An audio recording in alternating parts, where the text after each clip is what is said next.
screen. Phone line is about to get open. I'm just going live everywhere.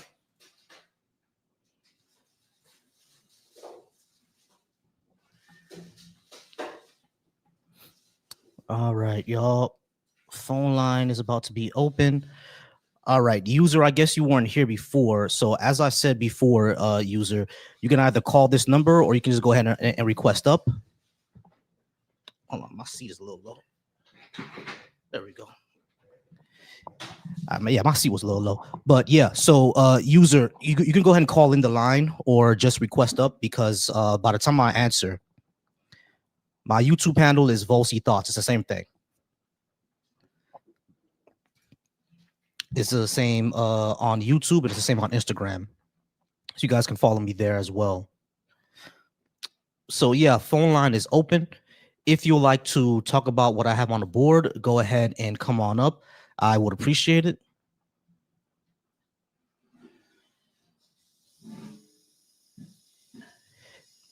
If you would like to talk about what I have on the board, go ahead and come on up. Phone line is open at the moment.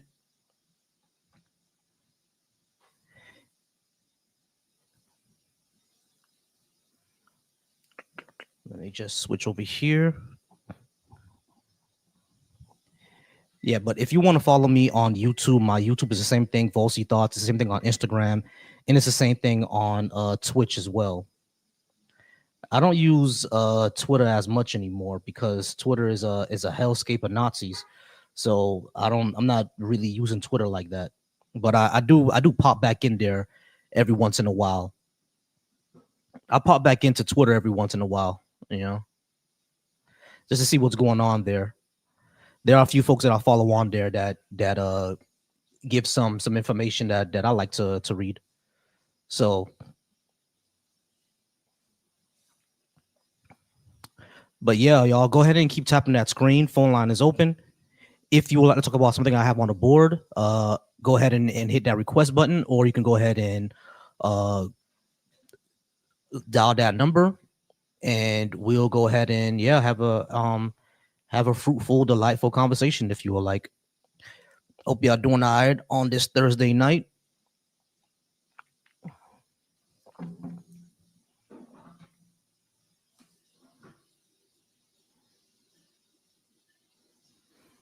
Thursday night debate night. I'm live every Thursday through Saturday. Actually, Thursday through Sunday. I'm live every Thursday through Sunday.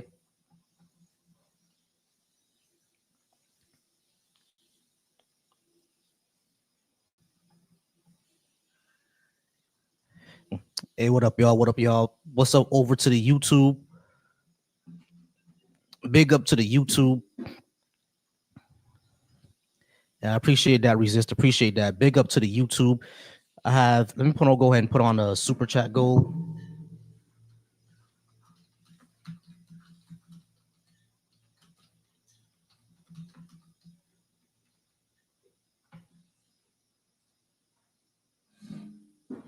All right, start that super chat goal. And what up if you watch me over from the Deconstruction Junction or over on the Black Atheist Coalition channel?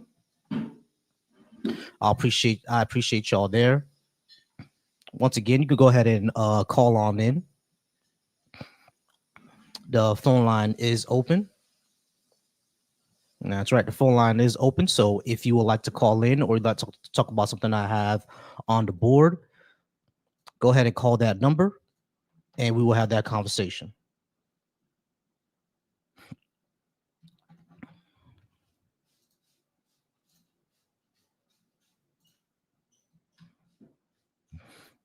All right, Thresh of Zion, go ahead and come on up. Let's talk about that. Because like I said, I don't like talking back and forth to the comments. I only do that on some nights. If I'm doing like a, ask me anything type of night, then I'll talk back and forth with the comments. But even that gets a little bit wonky sometimes. So Thresh of Zion, go ahead and come on up. I already had invited you. So go ahead and come on up and then we can go ahead and have a more fruitful conversation. You asked me what do I serve or believe in. I don't serve anything really. Unless I was, I was in the military. So yeah, when I was in the military, I was serving the United States. There's that. But other than that, um, I don't serve anything. As far as what I believe in, it depends on what you're what you're referring to when you say believe. So it depends on what you're referring to.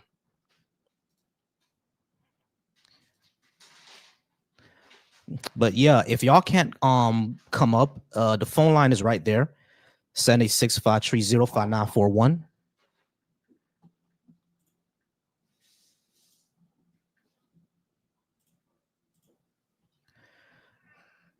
Thursdays are usually the slow nights. It's all right. Hey, Thresh, how's it going? Hey, what's up, man? I'm all right. Are you at least 18? Oh yeah. All right, cool. Yeah. So what was your question, or what did it mean actually?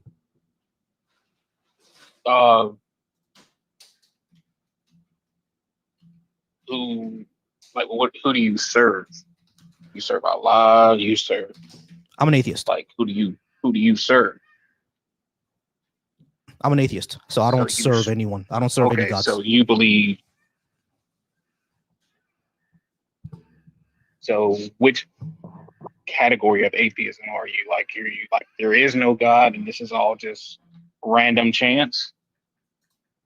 I'm a agnostic atheist. I don't say that no gods exist, but since I don't have any good evidence or reason to believe in one, then I just don't believe one.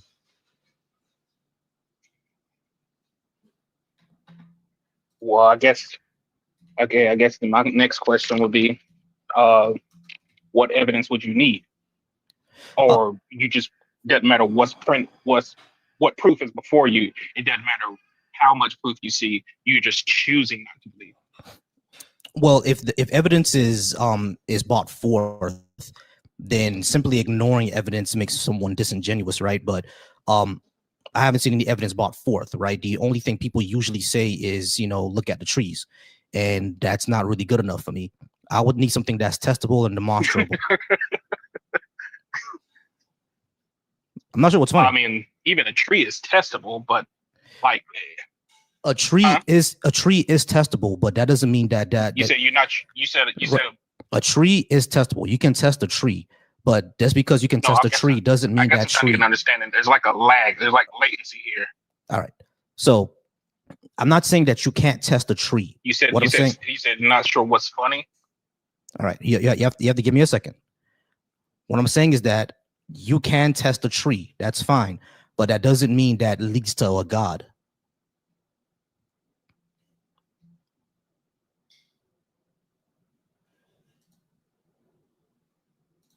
Does the seed come from? I didn't hear you say that again. I think there's or lag. I think there's a lot of lag. Like, I have 4 bars here. I'm not sure what your connection is, but there's a lot of lag here. My connection is fine. I'm on my The computer. last thing I heard you say, are you there? Because your screen is, I guess your screen's freezing. My screen's freezing. Say that again. All right, so I'm good, man. It might be you Yeah. because I'm on my computer. Like, So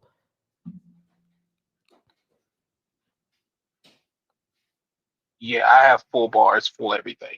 So, but okay. Say what you just said about the tree again, if you don't mind, please. yeah, a tree doesn't mean that a god exists. So, who's the architect of the seed? Why does it have to be a who? Seeds can just be emergent properties of nature.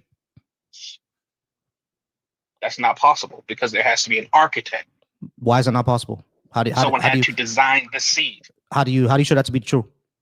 Okay, let's put it in a way that you'll understand. Now, whether No, you no, no. Hold on, admit it or Thresh, not, that's Thresh, different. Thresh, Thresh, Thresh. Hold on.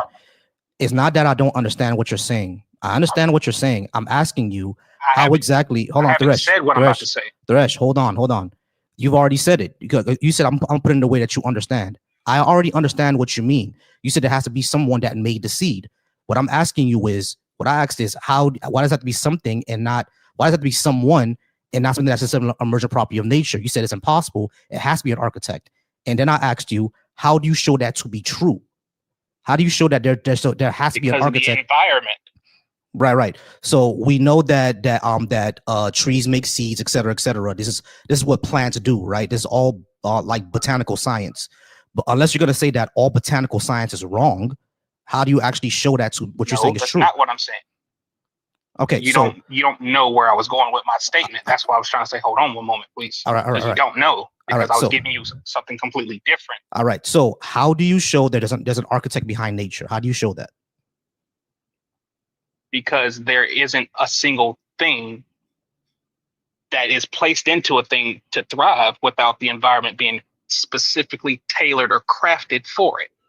That made no sense at all, bro. A tree. Okay, so here it is. A tree starts as a seed, but before that seed can become a tree, it needs what? An environment specifically tailored to it. Of course. So that doesn't happen by chance. Yeah, it does. We see it all the time. No, it doesn't have to be. It has to be orchestrated. It has to be orchestrated. No, it doesn't. What? No, it doesn't. It doesn't have to be orchestrated. No, it doesn't. Where do you see it happen? Where do you see it happen all the time? Jungles, oceans. Oh, you can't just say jungles and ocean. That's an environment. That proves my point. Yeah, you have to be more specific. Right. It is an environment, and it's an environment that evolved over time. You haven't shown why there has to be someone who puts that there specifically. You haven't shown there. So where do you get time from? Where do you get time from? Time. We're actually not sure what time is, because time is just like a sequence of events.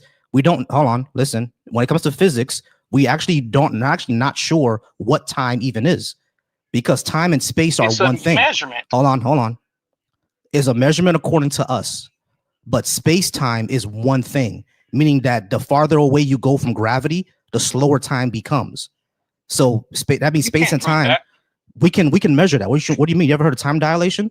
Like the clocks on the space station? You can't measure that. Yes, we can. The clocks on the space station run slower than the clocks on Earth. Actually, no, I'm sorry. The clocks on the space station run faster than the clocks on Earth. You don't know that. Yes, we do. We've measured it. What are you talking about? No. I said you, not we. It's not you. Haven't done that. That's irrelevant. Knowledge. Irrelevant. You're using second. Hold on. You're using secondhand. How are you talking to me right now? How are you talking to me? Hold on, Thresh. Hold on, wait. Thresh. Stop. Thresh, stop. Listen to my point, because you didn't answer my question. Listen to my point. No, all of us go. Yes. Be quiet. Be quiet for a second. You need to actually address what I'm saying here, because you just can't laugh off the fact that I didn't do the experiment myself and I'm going off of secondhand knowledge. You also go off of secondhand knowledge. You know how I know that? Because you didn't build this app, did you? So how are you talking to me right now? Did you build a satellite? You didn't, right? So you just can't laugh off that we go off secondhand knowledge. You also go off secondhand knowledge. I'm gonna unmute you now. Go ahead. So again, the example is a seed. We are talking about a seed, Thresh, a tree, and an environment. Hold on, Thresh. You need to actually address what I said here. You just can't laugh off and say that it was measured that clocks run differently the farther away from gravity that you go. When I said that, you said, oh, you haven't done that. You're going off secondhand knowledge. Again, all of us go off secondhand knowledge, because I'm not switching topic. That's the same topic. You switch topics. No, we're talking about a seed. We're talking about a tree. We're talking about an environment. We're talking about I know that. But you went to gravity. No, I didn't. I said it happens over time. Hold on. Yes, I said it happens over time. No, I didn't. You asked me what time was. Up. You brought it up. I didn't ask you what time was. Thresh. Yes, you did. No, I didn't. Yes, you did. Hold on, Thresh. You asked me what time was, because I said that when it comes to jungles and environments, it evolves over time. And then you said we don't know what time is.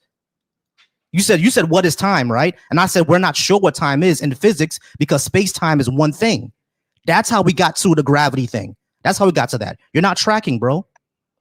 No. Yes. You're not tracking. You're not tracking. Okay, let's go back. We're talking about it in the seeds. It needs to be in an environment. I said these environments evolve over time. Then you ask me what is time, right or wrong? Didn't you ask me what is time, right or wrong? Like if you're just gonna keep muting, that's not how dialogues go. Did you ask me what is time? Yes or no? Are you gonna keep doing that? Bro, just answer the Trying to question. control this Stop situation. bitching is to answer the question. Did you ask me what time was? Yes or no? That's not how dialogues work. Stop This is bitching, a bro. this Stop all bitching. we Stop doing is bitching. Stop dialogue. bitching. Stop bitching. Stop bitching. Did you ask me what time was? Yes or no? I don't know. I didn't ask you what time was. Okay, fine. You said that we don't. You hold on. You didn't ask me what time was. Okay. So when I say okay, so when I said so if you're hearing when your I own said thing, then when that's I on said you. when I said no, you're just lying now. So when I said I'm not. What am I lying hold on. about? When I said that these environments evolve over time, what did you say? You asked me what is time. That's what you asked me. So let's move on from this, right? We don't have to go back and forth on that. Let's move on from this. So space-time is one thing. Time and space are interlocked. I'm just using time as a placeholder for what we're talking about in physics. We're arguments at this point. When it comes to seeds, it has to be in an environment. I agree with you. I said, and when you ask me about time. right, and when no, that's not what you ask. But when you say aren't you when it recording comes to you didn't say who created time. I'm not running it back. But when it comes to we're gonna move past this. I'm not arguing semantics with you. So when it comes to these environments, I understand that seeds have to be in a certain environment. We both agree on that. Now, you said that has to be an architect behind the environment. What I'm saying is that what the evidence show is that these environments evolve over time, right? When I say evolve over time, meaning that millions of years ago, this is how we get these environments. And we know that through several experiments, through physics, through chemistry, through geology, and through botany. Yeah. That's how we know these things happen, right? So who started it? All these things, what do you mean who started it? Why does it have to be a who? These things are emergent. That's what I'm saying. So what started it? So if you have time, space, and matter, what started one? What came first? Was it matter? Was it space? Or was it time? We don't know. I don't know. That's the answer. So how do you know something started a million years ago? Because we can measure these things, right? It's called isotropic dating. How can you? It's called isotropic dating, and we go. All right, and we go into isotropic and anisotropic. I get that. I got you. That's how we know. Yeah. That's how we know because we can isotropic diamonds. I get it. They show a certain spectrum of light. I get all of that. Exactly. So we can started it. So that means if we can date these things, that means that we know where it comes from. When you say what started it, it's a series of things that started. So how do you? It's not. So hold on. You just said Thresh. You know where it comes from. I was trying to answer you. When you ask what started, comes from. Thresh, hold on. I'm answering you. When you say what You're started it, I'm trying to answer you. Shut up for a second. When you say what started it, it's not just one thing. It's a series of things that could start it. It's not just one thing, bro. What started first? What came first? We do not know, bro. We don't know. No one knows. How do you know where it comes from if you don't know what? How do you know where what comes from? What are you talking about? Clarify. Time, space, matter. How do you know it started a million years ago? How do you know it started a million? Because you're isotropic. 13.4 billion years ago. That's how much we can. That's how much we see back in time. So you can look. Okay, 10-4. Yeah, when you look into the night sky, when you look at stars, those stars are millions of light years away, meaning that the light took millions of years to get here. So when you look into the sky, you're actually looking back in time. Yeah, I get all of that. Great. That's not new. That's old. So my question is, with all of that, you're saying it's just random chance. We don't know what started the Big Bang, bro. We have no clue. That's the answer. But just because we don't know something must have started it, yeah. But just because we don't know. So there we go. Now we're here. I'm glad you can admit that. Now we're here. Of course, I've been admitted that. Everyone knows that. Everyone, because nothing can exist, right? Something had to start the Big Bang. All of us agree with that. But you're saying that something can't be who. Right. What I'm saying is that why would you assume it's a who when you don't have evidence? Answer the question. That's not what I said. I didn't say it can't. I said answer the question. Listen, you're not tracking again, bro. Listen to what I'm saying. You're too excited. Listen to what I'm saying. I'm not excited. It's actually getting kind of drab. Yes, you are, because you just proved that you're. It's actually getting kind of jabbed. You're just proving that you're proving my point right now. You're proving my point right there. By saying it's drab? No, by interrupting me. You've done the whole time. Listen to what I am saying. Slow down for a second. Stop reacting to everything. Oh, I'm like not you're saying projecting. Go ahead. I'm not saying it cannot be a who. What I did say is that we have no reason to assume that. That's what I said. Look at the proof you just gave. That's all the Thresh, more reason Thresh, to Thresh, assume. Thresh, Thresh. Listen to what I'm saying. Just because I something just started, did. hold on, no. You're not listening. Just because Oh something my started, gosh. just because something started the Big Bang doesn't mean it Weird, has to right? be, bro. Chill out. I'm not Just even talking to because, you. Talk. chill Just mute out, me. chill out. Just Just mute because, me and bro, talk. shut the fuck up.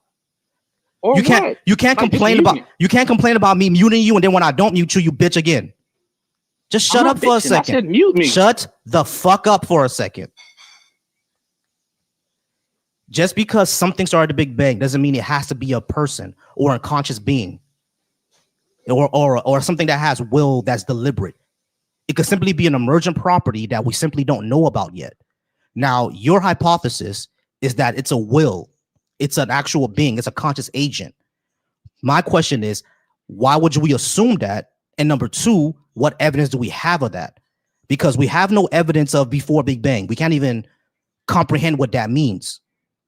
So when it comes to before the Big Bang or what started or what caused it, how exactly do you make the determination that it was a will, a conscious being that willed it into existence, other than a natural process that we simply do not understand yet?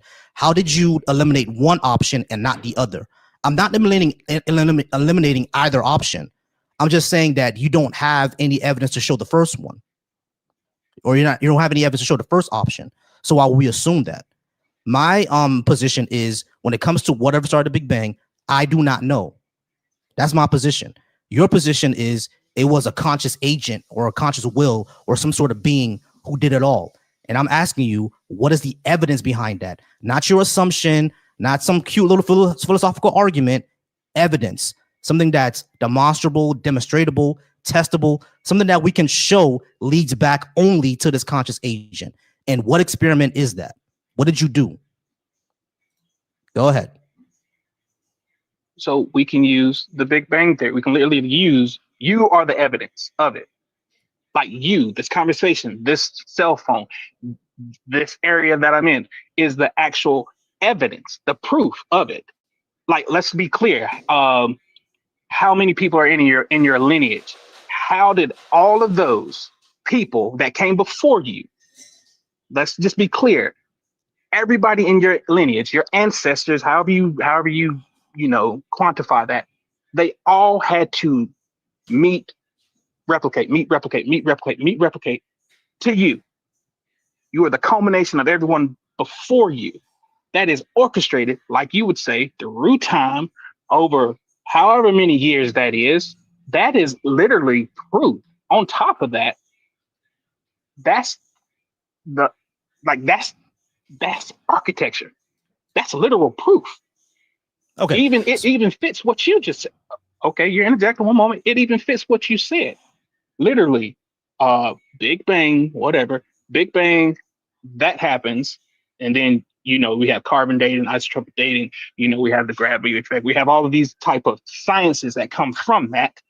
All of these things fit into an architect who is orchestrated, who sits outside of time, who sits at a higher place than we can even, like you said, comprehend. It all fits into the narrative you just spoke. Okay. So So how do I rule out anything? Okay, go ahead. You got it, man. all right. So none of this actually shows the what you were saying, right? You just said that is like because we had a lot of people in our past and you can't explain it any other way, therefore that's proof of a god. That's not really proof of a god. When you need when I'm talking about evidence, I'm talking And about, like, four. for example, when we oh well, he dropped. All right, y'all, he dropped. So why can I do this? All right, y'all. So he dropped. So anyway, I appreciate y'all for being here. I was gonna ask some. I was actually gonna go ahead and let them know what evidence actually is. Like, for example, the Miller-Urey experiment. That's how we know one thing. There's another experiment that they did with gravity. I forgot what that experiment was. Y'all can tell me in the comments. But they did an experiment on gravity where it shows that matter attracts other matter. I forgot what it was. Matter of fact, let me Google that right now. Let me see. experiment that shows matter attracts matter. What's that called again? Cavendish. There we go. The Cavendish experiment. The Cavendish experiment shows how matter attracts other matter. So when I ask for demonstrable proof, and anybody can do a Cavendish experiment, right? Or anybody can look at can do an experiment to see the how the Earth curves. Basically, you stand on two different points, and then you measure the shadows at miles apart, and that's how you can tell what the curve is. Yeah, I mean, so stuff like that. So that's what I mean by experiment. Simply saying that I had a lot of people in my past. That's not an experiment for anything. All right, your favorite angel. You said that I should believe in Jesus Christ because he died and bled on the cross for me. I have no evidence that's true. So go ahead and please call in. Well, we know that Jesus died, right? And we know that he was crucified on a Roman torture device. But that's all that shows. It doesn't show that he was a god. It doesn't show that he did it for me. It doesn't show anything like that. So you would actually need to show that before you say that this is a proof of a god or anything like that. All right, so your favorite angel, go ahead and call in because I can't invite you up for some reason. So go ahead and call in, and then we can talk about that.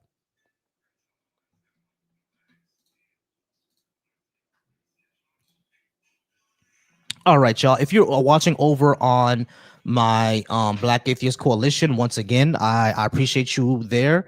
The number to call in is 786-530-5941. I'm going to pin it to the top, or I'm just going to try. I'm not sure what's going on. Okay, there we go. I can pin it to the top.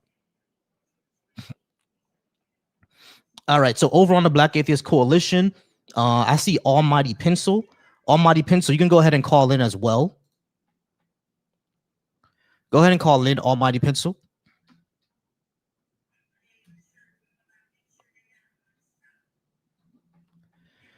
All right, and Jesse Love, go ahead and come on up. We can go ahead and talk about that. What do I know what love and what hate is?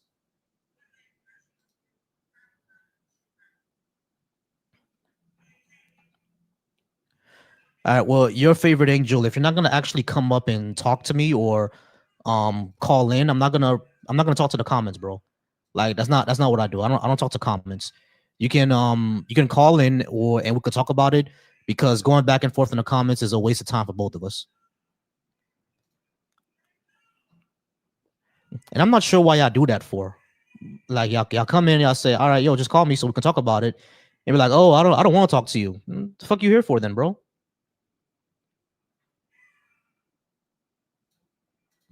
All right, let me pin this 786-530-5941.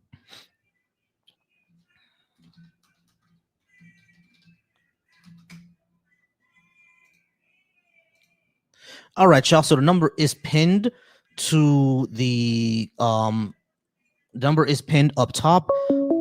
There we go. Call from Jessica. All right, Jessica, how's it going? Can I get your name, age, and what did you want to talk about? Hey, B, it's Seth. I was just putting a question for you. I am way older than I'm going to say I am. Mm-hmm. So, but it's your girl. So my question to you was, how do you know if you love or hate something? I guess it's based on the emotion. Like if I have like a positive reaction to it, my reactions to it is more positive than it is negative. That's how I know if I love it or if I hate it. Okay, so this is where I find the complication having discussions when it comes to a non-believer and a believer. Mm-hmm. It is our experience, and what you just described is your experience. It's our experience with God. It's something that we feel. It's something that we connect to, mm-hmm. and therefore it's something we believe. I can't make you believe in God if you don't have that feeling and that experience that allows you to connect to God. Mm-hmm. People come to God at all ages because of experience and because of their emotional connection to it. Right. Oh no, I don't have that. I'm sorry. Go ahead. How can I make you believe? Yeah. Yeah. Sure. Like, here's what I would say. Right. When it comes to those experience, when it comes to experience, right? I never deny a person's experience. You can always experience something. Always ask, what are you attributing that experience to? Like for example, the experience that you're talking about, right? It's been actually been shown in several psychological experiments that those same feelings can come up around anything, even at like a Beyonce concert or someone seeing, just like I said, a Beyonce or Taylor Swift concert. Yeah, I mean, or listening to a piece of music that you find that resonates with you, or watching a piece of media that resonates with you, etc., stuff like that. Those feelings can be replicated not only in other ways, but also even artificially. You see what I'm saying? And it's been I forgot which video I was watching, but it showed that a woman who was basically like a lifelong atheist. One of the experiment people told her, "Hey, to think about this. Think about the love of your father." I think it was, and she had an overwhelming feeling of joy and euphoria, and thinking that, okay, maybe a God does exist and stuff like that. You feel me? So these things can be done artificially. It doesn't necessarily show that that a God exists. But the second thing that I would say is that I've actually had those experiences because I grew up in the church. So those feelings I've had before, it's just now that I realize is that when those feelings came up, it could have been something completely different. It could have been like, me and sitting in church with family and friends and love and everything like that, and listening to deep resonating music and all those type of things. Those feelings can always come up those ways. Yeah, I mean, it's not necessarily a God. You feel me? So that's what I've always say. I don't deny that the experience is there. It's always, what is it attributed to? Is it like something that's just emotional that's happening, which is what we all have, or is it the God? And how do we tell the difference? Because a lot of times it's indistinguishable from each other. Well, and I think that's where the arguments fail on both sides, right? Is because you're looking for an evidence. You're looking for I want this to be able to be 100% pinpointed to this belief, where for us, it's a faith that guides us. For me, and I'm very much separation of church and state, one of those people. I still have in my faith I'd rather be wrong and believe there's a God and there not be, Or yeah, and not suffer the consequence. Now, for me, yeah, I can give you one. I mean, you saw what I just went through, 21 days in the hospital. Not sure if I'd make it or not. Have a doctor sit down to me when I'm finally at a good place and tell me, had I been even just 2 more hours, I would have died. They would have been trying to resuscitate me and I probably wouldn't have made it. Where all I went to the doctor for was to get a note for work, right? Because I was sick and I was going to miss work the next day. That was, for me, that was God. That was God saying, here's the timing. We're going to get you there. Something was like, go right now. And I went. And for me, that is God. Okay. Now, I could be wrong. I might be completely wrong. But I'd rather believe that than not believe it. Yeah, I'd rather have something to hold on to in the hard times than have nothing to hold on to in the hard times. Yeah, and good.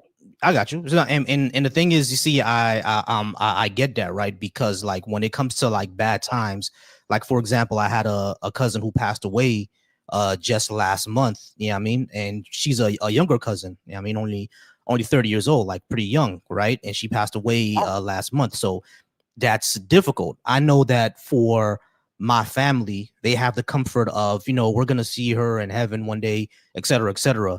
I don't really have that comfort. Like the last time I saw her was the family reunion, and that's the last conversation I'm ever gonna have with her. And in my head, right? That's it. That's it for us. I'm never gonna see her again. So even though that finality is heartbreaking, the thing is, I still have the fact that I was able to spend those 30 years with her. Yeah, I mean, and when she was passing away, I was one of the last people that she saw, and she had enough strength to give me a hug and tell me that she loves me. Yeah, I mean, so the fact that even though it's a finality, like I'm never going to talk to her again, I can still keep her alive through my memories, And not only that, life becomes a lot more precious to me because that's it. You only get one. You're never going to see that person again. So you better make sure you treat them right the first time. You see what I mean?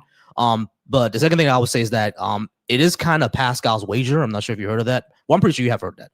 But it is kind of Pascal's wager of, I'd rather believe in and be wrong than not believe and, I suffer some sort of consequences. I will need to know these consequences exist first in the first place. And not only that, like once you get consequences in another type of religious tradition, unless all religious traditions are right, yeah, I mean, and then you go to the heaven in your tradition. You see what I'm saying? So if that's the case, then I don't really have any. That's more universalism. I don't really have any big beef with that belief. It's more on the I will suffer the consequences if I don't believe, because it's like, why would you suffer consequences for not believing in something that we can't really show to be true? You see what I mean? I don't think if a God is loving, I don't think they would do that. If that makes sense. Let me give you. Yeah, it does, and I'm going to give you my opinion. And I'm sure I'm probably going to get bashed by somebody who's an ultra religious person. Mm-hmm. I'm not big into religion. I think religion has been perverted over centuries. People have been denied rights. It's been used for horrible things. It's been used for good. I grew up in you follow the love of Jesus, right? Mm. We have the Old Testament, and there's a reason we have Jesus now, right? Because in the Old Testament, it was punishing. It was brimstone, hellfire, all of that. And God came to teach us a better way. So for me, I'm not going to condemn anyone to hell. I'm not going to say if you don't believe, you're going to hell. To me, my God teaches me my only job in this life is to show you love, to show you compassion, and to say, hey, I am this person. And part of it is tied into my belief. Part of it's not, because, well, at the end of the day, God gave us free will, right? Mm-hmm. So I get to decide if I'm going to follow that belief. That doesn't give me a moral compass. It doesn't do any of that. Mm-hmm. So I know on your last conversation with the guy, he was like, oh, you can't be a moral person if you don't believe in God. And I wanted to tell you that's absolutely incorrect. And this is the problem with religion, right? It teaches us that. Yeah, I got you. That's where we get our morals and values from. And it shouldn't be where we get our morals and values from. Gotcha. It should just be a guidance and a comfort for us. Yeah. And something we reflect on in our time, in our private times, in our quiet thoughts. Yeah, I mean, and the thing is, like, that right there, that interpretation, I don't have any beef over. Like, I think you and me have even argued people down over this in our debate groups. It's like, no, like Jesus didn't say to have a Christian. That's not what he said. You know what I mean? So it's like, no, I agree with you. So that's why I said that interpretation I've never had a big beef with. I've always said that the type of Christian that James Tallarico is, the type of Muslim that what's his name, Mamdani is, that's what the entire point of it, right? Yeah, I mean, which is why I never go out of my way to bash any of our any of the leadership, whether the Democratic or Republican, if they're all about this is my faith and this is what I use to reflect, to have for my comfort times, and it teaches me to be charitable and good to people, I be having no beef with that. You feel me? Which is why when I do community work, even though I tell them that I'm a non-believer, I don't have any beef with them. You know what I'm saying? So they know that I'm not trying to say, oh, burn this Bible or whatever. I'm never gonna do that. You see what I'm saying? So like I appreciate that. Not only 100%, because I've told you I'm going to pray for you in times over the years that we've been friends, and I've said, hey, I'm praying for you when you've gone through something. You've never been like, don't pray for me, I don't believe in a God. But I think that's what makes that's two people showing. I'm showing through Jesus, like, hey, this is me, and I'm here for you, and we have this connection, and I'm going to reflect what I believe, and I'm going to hope you see Jesus's love and light through me. And that's how I can show it to you. Yeah. But and that's what I appreciate. I'm the type of person who's going to be like, how dare you? Like, I told you I'm an atheist, or I told you I'm this. an agnostic. And mind you, I will be very honest with you. I come from a family where my father's agnostic and my mother's a born again Pentecostal. Mm-hmm. So I have two very, very opposite sides of the spectrum, and it's taught me to love even more. Yeah, exactly. Like, and that's how I am, right? I don't have, because a lot of people think I'm an anti-theist, and I'm not an anti-theist at all, right? I don't think we should outlaw religion. I think that's crazy. But I don't think it should have such a hold over society. And I think you agree with that. And I know a lot of Christians who agree with that too. A lot of Muslims who agree with that. Like, no, this shouldn't rule over society. This is something that we do for our community. You know what I mean? And people who accept that are part of the community as well. But as a governance, as a society, we're not gonna make you follow what we say. That's kind of crazy, you know. So no, we absolutely. Yeah, go ahead. Religion should have no place in our government. And this is a big thing. And I have a background in law enforcement, and I even just was speaking to my kids yesterday. And I said, morality and the law typically do not intertwine. They are not working parallel. They are not the same things. Therefore, government and religion shouldn't be intertwined either. Yeah, exactly. Now, that's my personal view. I can't make anybody else think that. Yeah, exactly. All right. So Jessica, I did have other calls. I'm trying to get to them now. Yeah, go for it, man. All right, but I appreciate you. I'm calling anytime. All right, thanks. Bye. All right, guys. So once again, number is 786-530-5941. Go ahead and call on in. I'm gonna get to the calls that I missed. 562. I'm not sure if you're still if you're listening at all, but I'm gonna go ahead and give you a call back now. Okay. All right, y'all keep tapping that screen. I'm calling 562 back right now. Let's see if he picks up, or them, or she, whichever one it is. They called a few times, but they're not picking up. I guess I could text them.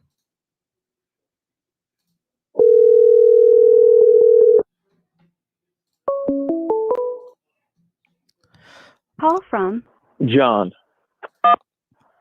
All right, John, with the phone number 203. How's it going? Can I get your name? Or I got your name already. Is John. And John, are you at least 18? You there, John? Yeah, I'm over 18. Actually, you got an echo. I don't know why. You said I'm echoing? Am I echoing to anybody else in the comments? Let me know if I'm echoing in the comments. But yeah, John, let's go ahead and still try to talk. What did you want to talk about? Okay. Oh, no, I saw, he said, why should I believe in your God? Yeah, number one is why should I believe in your God? And number two is why should I support Trump? Which one did you want to talk about? Number one, number two? Let's talk about God. All right, sure. Let's talk about number one. Cool. Number one. All right. Yeah. So why should I believe in your God? I am a non-believer. I'm an atheist. I don't think there's really any good evidence for a God at all or any religious tradition. But I'm assuming that you think so. If you have any type of religious tradition, let me know what it is and why should I believe in that one?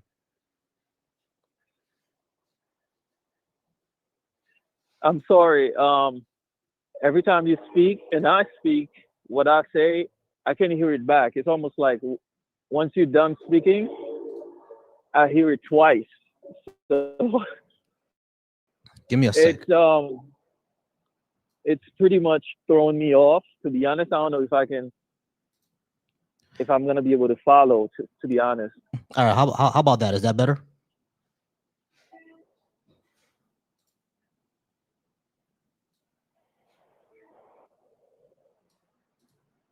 John, is that better? Like a delay. I still hear my voice talk. I stopped talking like a few seconds ago, and I still heard what I said. Okay, I'm not sure why that is. If you have if you have one of the streams still going, like on TikTok or YouTube, that might be the reason. So you may have to swipe out. Okay. Oh, so I should turn off TikTok? Yeah. Swipe out of TikTok, and then you'll be able to hear me better. I see now. Yeah, it worked. That works. Okay, great, cool. So yeah, let's go ahead and talk. So if you have a religious tradition, let me know what it is and why do you think I should believe in that one? Well, I'm a Christian, Mhm. and I'm not Christian just uh because of my family. Mhm. I had personal spiritual experiences with God, uh, and you know, I grew up in the church. Basically, my dad is a preacher, so I wasn't really following my dad. I was doing my thing. You know what I mean? Mhm. So um, I would say, you know, my mom is a believer. She's praying hard. Over the years, she was praying for me to actually give my life to Christ, Mhm. and her prayers came. You know, God answered her prayers, and I had a lot, and I'm still going through a lot of experiences. You know, a lot of dreams and a lot of spiritual encounters and stuff like this. So the reason why I can tell you that God is real, and I can point you to things to for you to look up for yourself is not only God prophesied in the Bible and they come true.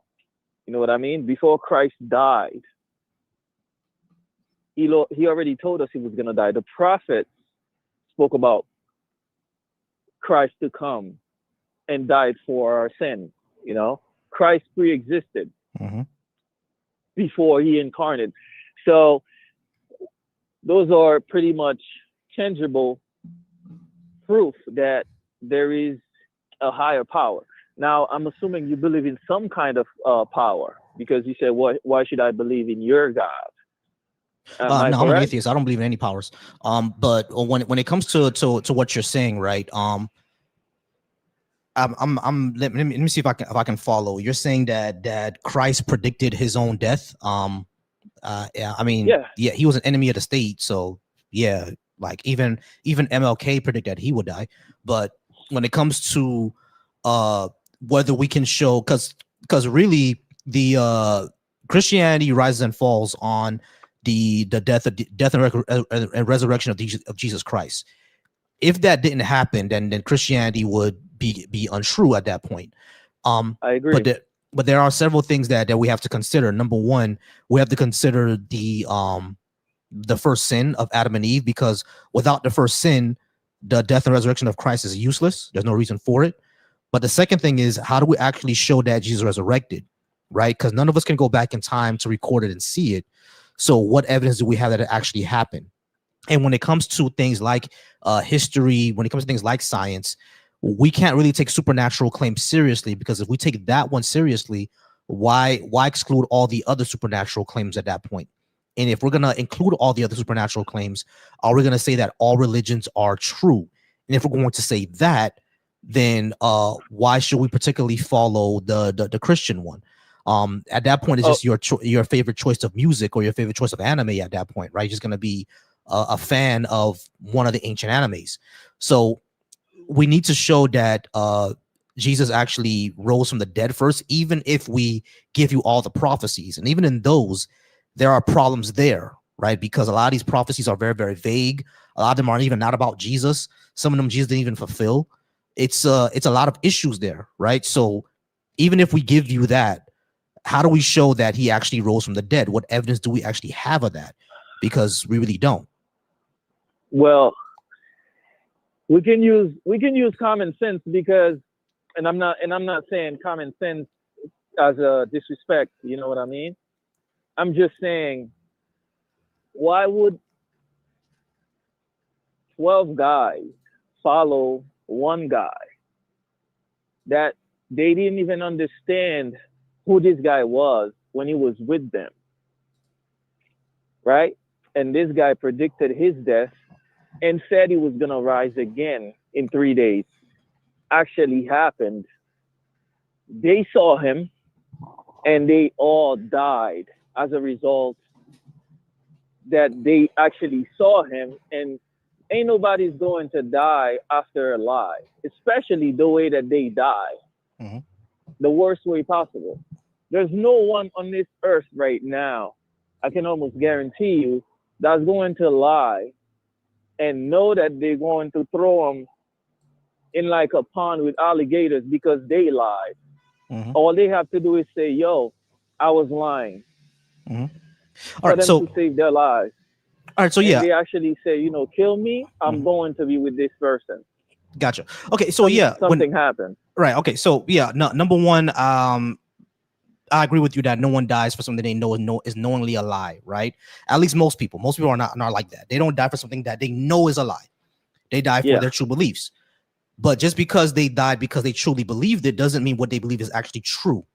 Because again, there have been people who have been killed in the name of Islam as well, in Hinduism.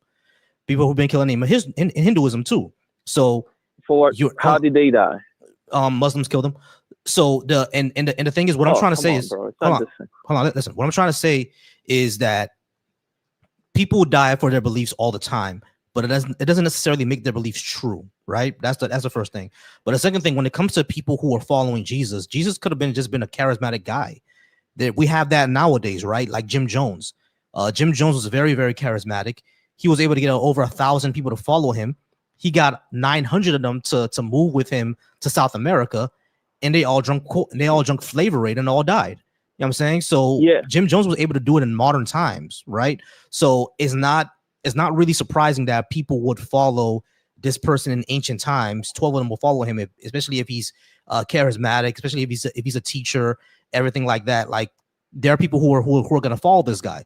So I'm not denying that there are people who follow them, but just because they died for it doesn't necessarily mean that the belief was true.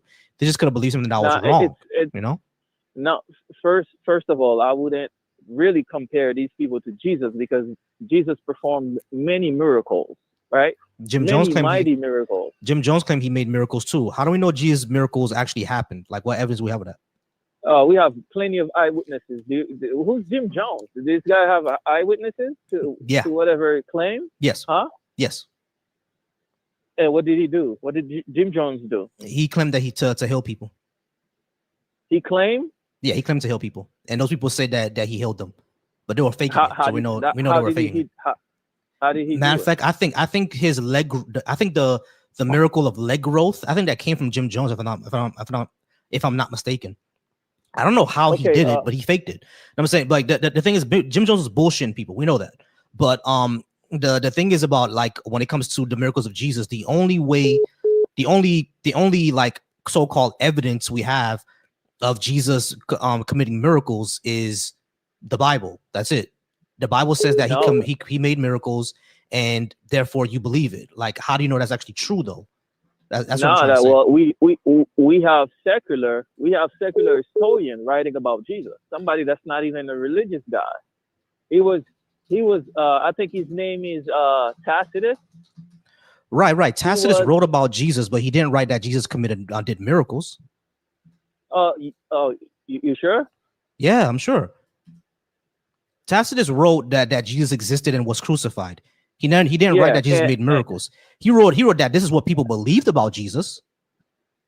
But Okay, so right, is but that not credible? no, people saying that, hey, people believe that this guy did miracles. That doesn't mean that they actually did it. That doesn't mean people believed it. So why did the Jews kill him? Because he was a blasphemer. He was a blasphemer. Yeah. Remember he came to be equal to God. No. I'm just asking you. But do you not believe? So you believe the Jews? So you believe Jesus existed? You truly believe that? Jesus existed, but that doesn't mean that he was a God. Oh well, that's a whole different topic. But if you believe Jesus existed and the Jews killed him for blasphemy, then why would they kill him for blasphemy? They didn't just kill him for blasphemy. He was performing miracles in front of them. They knew. No, but the thing is though, there's no evidence that's actually true. That's what I'm saying. Like we just can't say, oh, the Bible says he did miracles, therefore he did miracles. How do we know he actually did it?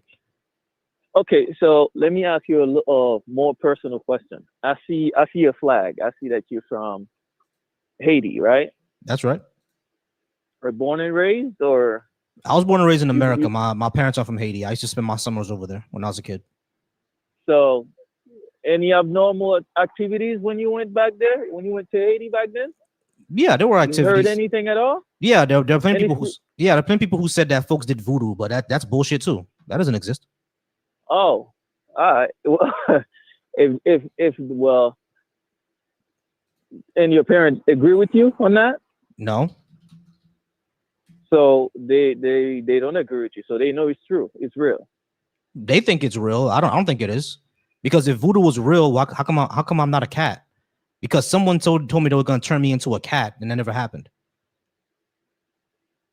Well, it doesn't mean that it's not true. They can't do it. They probably didn't do it. But I was born and raised in Haiti, and I can tell you for a fact that's all true.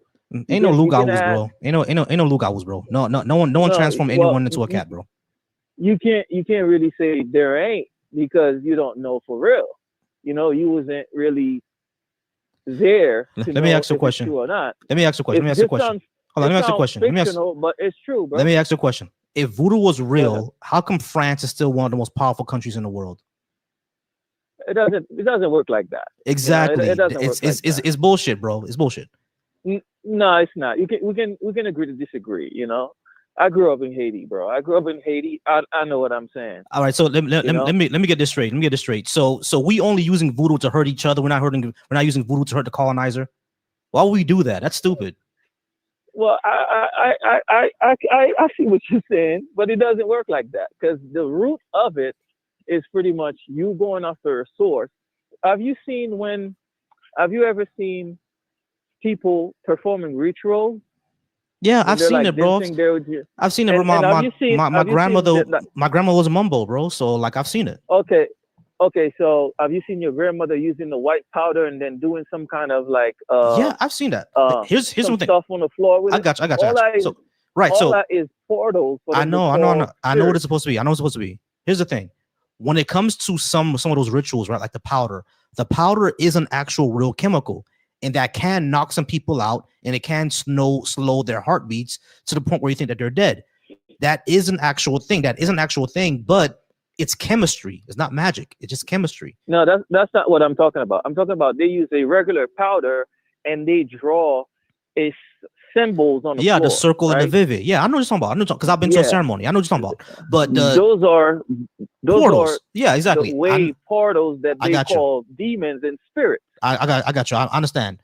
The thing is, when it comes to voodoo, they don't actually worship demons. You call them demons, but these are just like old African gods, right? But that's the thing that annoys me. Hold on, let me just put this part out there. The part that Go annoys ahead. me is that why is our African spirituality, our African tradition, why is that so demonized so much? Why should we accept the tradition and ancestors of somebody else? Because Christianity didn't come from Africa. It came from the Levant. It came from Israel. Why is that the truth? No, Hold on, wait, hold on. Stop. It did come from Israel. You can't say no. Because you're just talking about Jesus. Jesus was born in Nazareth or Bethlehem, one of them. That's in Israel. That's not in Africa. So this is a completely different ancestor, right? Because someone's completely and different. But what I'm asking okay, is, why is our ancestors, our traditions, why is that demonized? But we have to praise someone else's heritage. Why is their heritage better than ours? listen, it's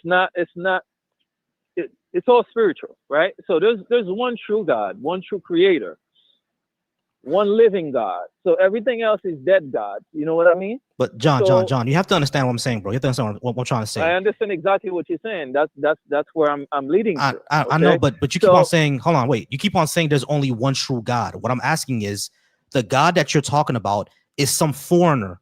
That foreigner brought us to our land. We had our own the tradition 1,000 years before Jesus. He's a foreigner. What I'm asking is, why should we worship another person's ancestor? Why not worship our own ancestors? Because that's well, their ancestors, bro. That's not our ancestor.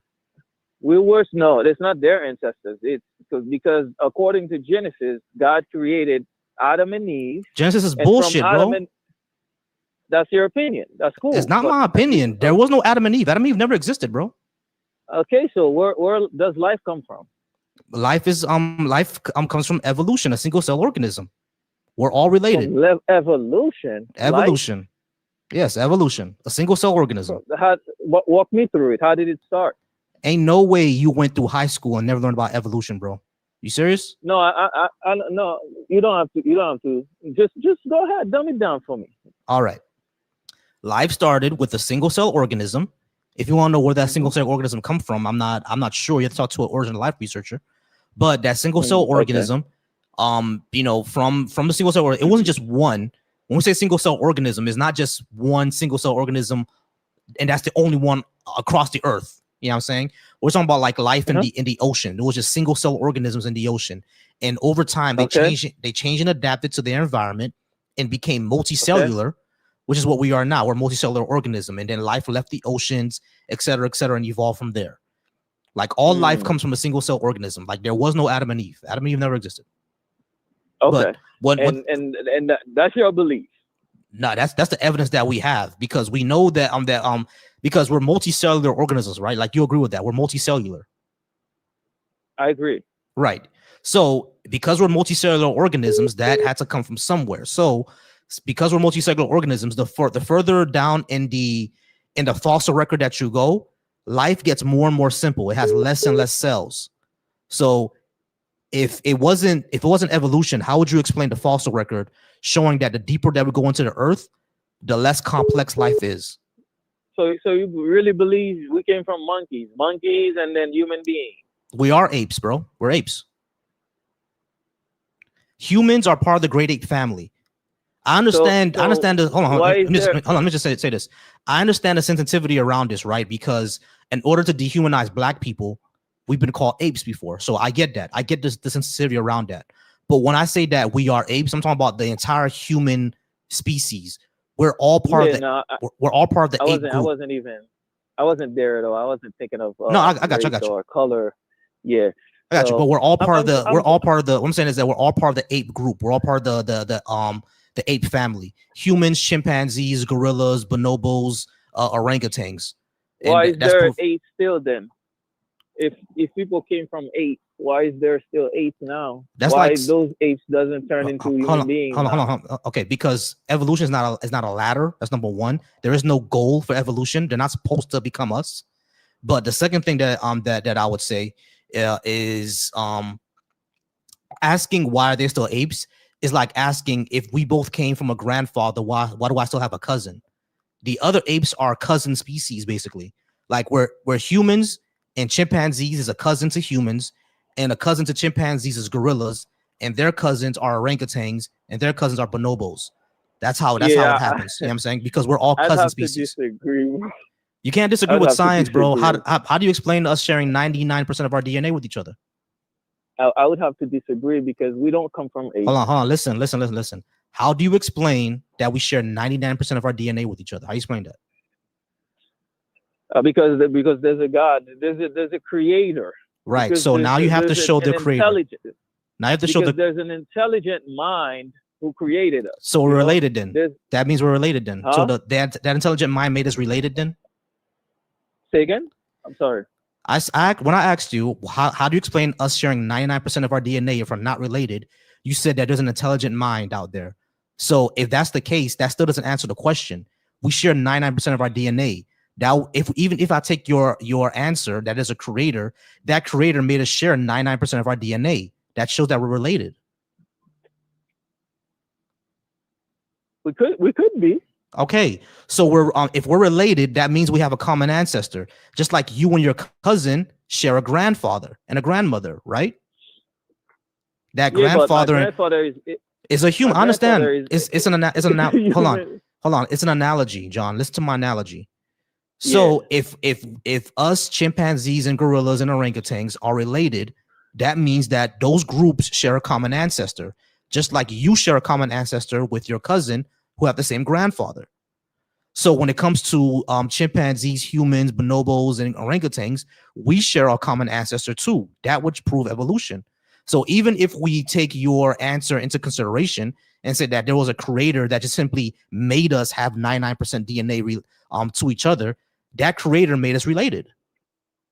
So how do you explain personal spiritual encounters who actually coincide with the Bible stories and not contradict them? The same way that I explain spiritual encounters that coincide with the Quran or the Bhagavad Gita. It's a spiritual tradition. or spiritual encounter about the Quran? What is it? You have to ask a Muslim. Can you give me one? Yeah, actually, I'm asking Muslims. They've said that they've seen like the thing of, you know, the little writings that they have. They've seen it in their dreams, or they talk to the angel Gabriel and shit like that. They can give you spiritual encounters all the time. Wait, Muslims say they speak with Angel Gabriel? I have talked to one who said that. Yeah. And how did he come? How can he prove, like, what made him believe that was Angel Gabriel? Because the Bible talks about demons because he's Muslim. That's appear to, because John, he's Muslim and you're Christian, so he's automatically not gonna believe you. When I bought him, hold on, listen, hold on, wait, hold on. This is what I'm saying. That's what I'm saying. Because you just made the same skepticism that I did towards you, right? His experience with Gabriel was not good enough for him for you to believe him. So why should anybody else Christian encounter be good enough for me to believe them? I agree with you. 100%. We should be able to provide evidence. Okay? Right. I agree. So that's why I'm asking, because the Bible have a plan for us. We have a plan laid out for us to actually know, because there's good forces out there, which is God, and there's evil spirits, there's evil forces. And the Bible actually teaches us how to discern what's good and what's bad. That's why I'm asking. I'm asking questions because I want to know exactly what actually made him believe that he encountered Gabriel. Right, because but the answer, John, is that he's simply a Muslim, and that's why he believes he encountered Gabriel. Just like any other Christian who encounters Jesus will believe that they encountered Jesus and not a demon.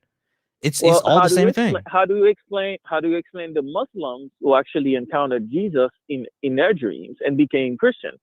The same way that I would explain Christians who became Muslim. It's all religious and tradition, bro. Yes, John. You're really gonna tell me sit here and tell me there's a difference between a Muslim becoming Christian and a Christian becoming Muslim? Yeah, there's a difference. What's the difference? Because Jesus is the only one that anybody can tell you you don't have to be Christian. You don't have to be Christian. Jesus is the only one that anybody that's not Christian or religious would tell you, hey, I had a near-death experience. I see in heaven. I met Jesus. Nobody ever told you they seen Muhammad or Allah when they had a near-death experience. Yeah, they do. You're not gonna hear that. Muslims who have near-death experiences have visions of the same thing, bro. Not Jesus, but in their religious tradition, they see Muhammad and Gabriel and those type of people. They see that. That's what I'm saying. Hold on. Wait, John. You keep saying how do I explain other religious traditions? But that's a question that you need to answer, because other religious traditions, they don't see yours. They see something else. Yeah, I give it to you that. Hold on. Let me just finish. I give it to you that, yeah, there are people who convert from Islam to Christianity, from what's the other thing called again? Hinduism to Christianity. That does happen. I'm not gonna lie and say that doesn't happen. That does happen. But there are also people who convert from Christianity to Islam. We see that with black folks all the time. Always converting from Christianity to Islam. That happens all the time. And not through a spiritual encounter. You're not gonna see anybody say, I saw Jesus and he said to I believe in my heart that I have to be Muslim. You're not gonna find that. You will find anybody else, but you haven't outside of Christianity. How many became Christians? How many Muslims have you spoken to that said that when they converted from Christianity to Islam, it was because of a spiritual tradition? Because when it comes to one famous one, Malcolm X, that was a spiritual thing that he experienced that made him turn. He did it in jail, but he took that's when he took the Shahada. So it was a spiritual thing for him. If you don't mind, you can look it up. Not too long ago in Gaza, there's 200 Muslims who had the same dream, and they saw Jesus. They claimed, bro, that's fine. I'm not denying any of that, bro. What I'm saying is that it doesn't make any of it true. bro, if you mean to tell me the way that Christian is being persecuted in certain part of the world, those exact people, the same part of that world that is crucifying Christians, if I may say on here, 200 of them had the same dream, the same night, became Christians, knowing that they can lose their lives tomorrow, but due to the intensity of their encounter, spiritual encounter, they don't care to die. 200 of them, and you saying that's light? That's light work? Yeah. All right. So let me look up the source of this claim. Let me see if it's verifiable. These accounts come from Christian ministry focused media and have not been independently verified.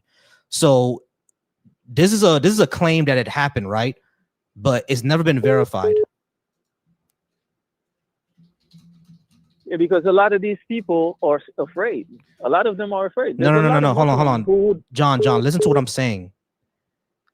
Yeah, these people, this Christian ministry claimed it happened, but no one has verified it, which means that this ministry could just be lying, which has happened before. So you're saying the ministry is lying about 200 Muslims? Yeah, they could be lying because no one has. Hold on, John. No one has verified this. This claim only comes from that ministry. No one has verified it. No one has come forward to say this is true. Nobody. Do you see the problem there? I don't. I mean, it could be a problem, but there's not enough evidence for me to say, okay, it's not true. But you know what I mean? Hold on, but so, John, why would you just believe it, bro? That's what I'm saying. Hold on, because John. Because I personally had John, hold on. If I told you I have $10 billion in the Bahamas, quit your job, follow me there, and I'll give you $500 million, are you going to believe me just because I said so?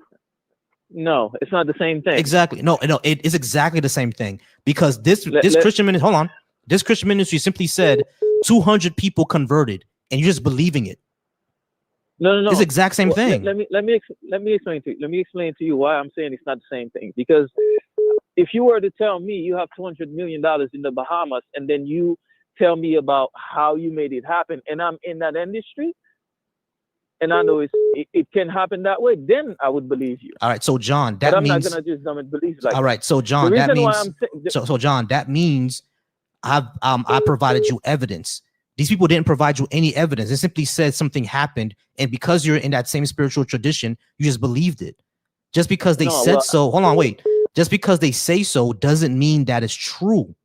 That's what I'm saying. I agree. I agree. So what I'm saying is that if no one verified this story, why would you believe it? If no one verified it, even the so-called 200 Muslims who converted, no one can find these people. So why would you just believe it? One, because it could be that they're protecting these people. That's one. Come on, bro. And two, that's true. It's not true, bro. Because there are Christians in Gaza. There's churches in Gaza, bro. And we know what's going on. Right. The people who are being persecuted in Gaza are the Gazans themselves. It's not just about being Christian over there. Because Christian Gazans have been killed by Israel. Which is another problem, which is another issue that I have with Haitians, because Haitians think that Jewish people are magic and support Israel no matter what they do, even though they're a fucked up country. This is what I'm saying. You don't have to generalize it, because I don't do politics at all. I don't do politics. Oh, I do plenty of politics. You should do politics, because at the end of the day, Israel is a fucked up country, but Haitians still support them because they think Jewish people are magic for some reason. Well, I'm sorry that you saying this. I'm not part of those Haitian people that you're talking about. Okay, great. So I'm glad. I'm glad that you're not. No, I'm really happy that you're not. I'm really happy, for real. Yeah, I know. My focus is not none of that stuff. My focus is my afterlife. That's my focus. So what I'm saying is, it's in the Quran that when you practice Islam, there's certain things that you have to do to certain people. This is what I'm saying. There's a lot of Muslims that I'm watching, a lot of Muslims speaking with Christians, and they would love to they come clean. They tell you, hey, listen, I would lose my family if I leave. I have doubts. I can't ask questions. These things are real. So when you ask me why would I just go ahead and believe um, that claim that they made about 200 Muslims in Gaza who had the same dream, because I'm a guy that have dream. I dream every night, right? I have spiritual dreams every night. So I have spiritual encounters with spirits a lot. I have encountered the Spirit of God. So I'm somebody who's deeply impacted by the spiritual world.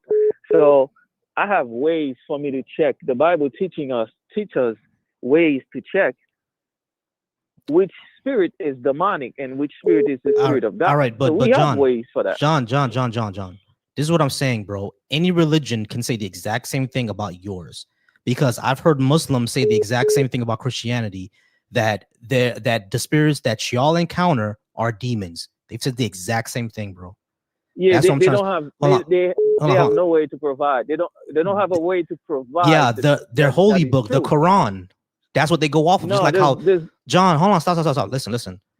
You go off the Bible to say that the spirits that they encounter is demons. They go off the Quran to say that the spirits that you encounter is demons. How do we know which one of you is right? So what that's a beautiful question. So now we would have to go into those books to see now what the layout is. You know what I mean? What does that mean? I would have to show you verses in the Bible that's telling us how we should distinguish between false and real spirits. All right, they would have to do the same thing. Yeah, so they can't do. Just make a claim. Here's the thing, they John. Can't make claims. I got you. Here's the thing, John. I've actually sat down and looked at debates between Christians and Muslims, and each of them do the same thing. What you're asking, they've done. You know what I'm saying? So it's like that's the. All right, John. I do gotta kind of have to move on because I do got another caller, but I do appreciate you being here. All right, but I want you to think about that. I got you. I appreciate you. Who boy, you've been on the line for a long time. I'm answering 562 right now. Give me a second, y'all.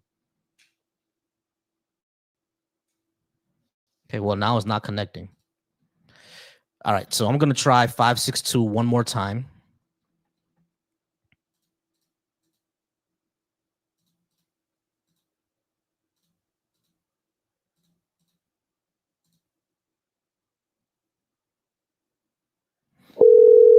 All right, Joe. We're gonna call them seven. We're gonna call him one more time. Yo, hello. There we go. 562. How's it going? Can I get your name, age, and what did you want to talk about?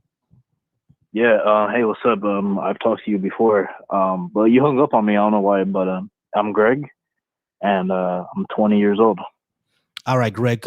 20. On the board, I have why should I believe in your God and why should I support Trump? Which one do you want to talk about? Yeah, I shouldn't have asked this because I'm pretty sure like it's obvious, but like, it's today just about the belief of God. It's not. It's just the callers I've been getting have been on belief in God. So those are the. Can we talk about? Yeah. Can we wait? But can we talk about other topics like maybe liberalism or conservatism? Or no? Yeah, sure. Why should I support Trump? Oh, really? Okay. Oh, no, I don't support Trump, but okay, let's talk about something like that. I don't know. Or yeah, I'm trying to think. Leftist policies are better for society. Go again. Leftist policies are better for society. Well, I guess we could talk about that. Yeah. I disagree. Yeah, I disagree. Okay, cool. So why is universal health care? I think I asked you this before and you never actually answered. Why would universal health care or public transportation or nuclear power or controlling pollution or reforming our entire justice system or investing into education heavily, why would those be bad things?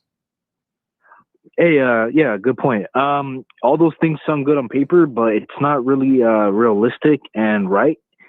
Second point is Democrats don't actually, they don't practice these promises.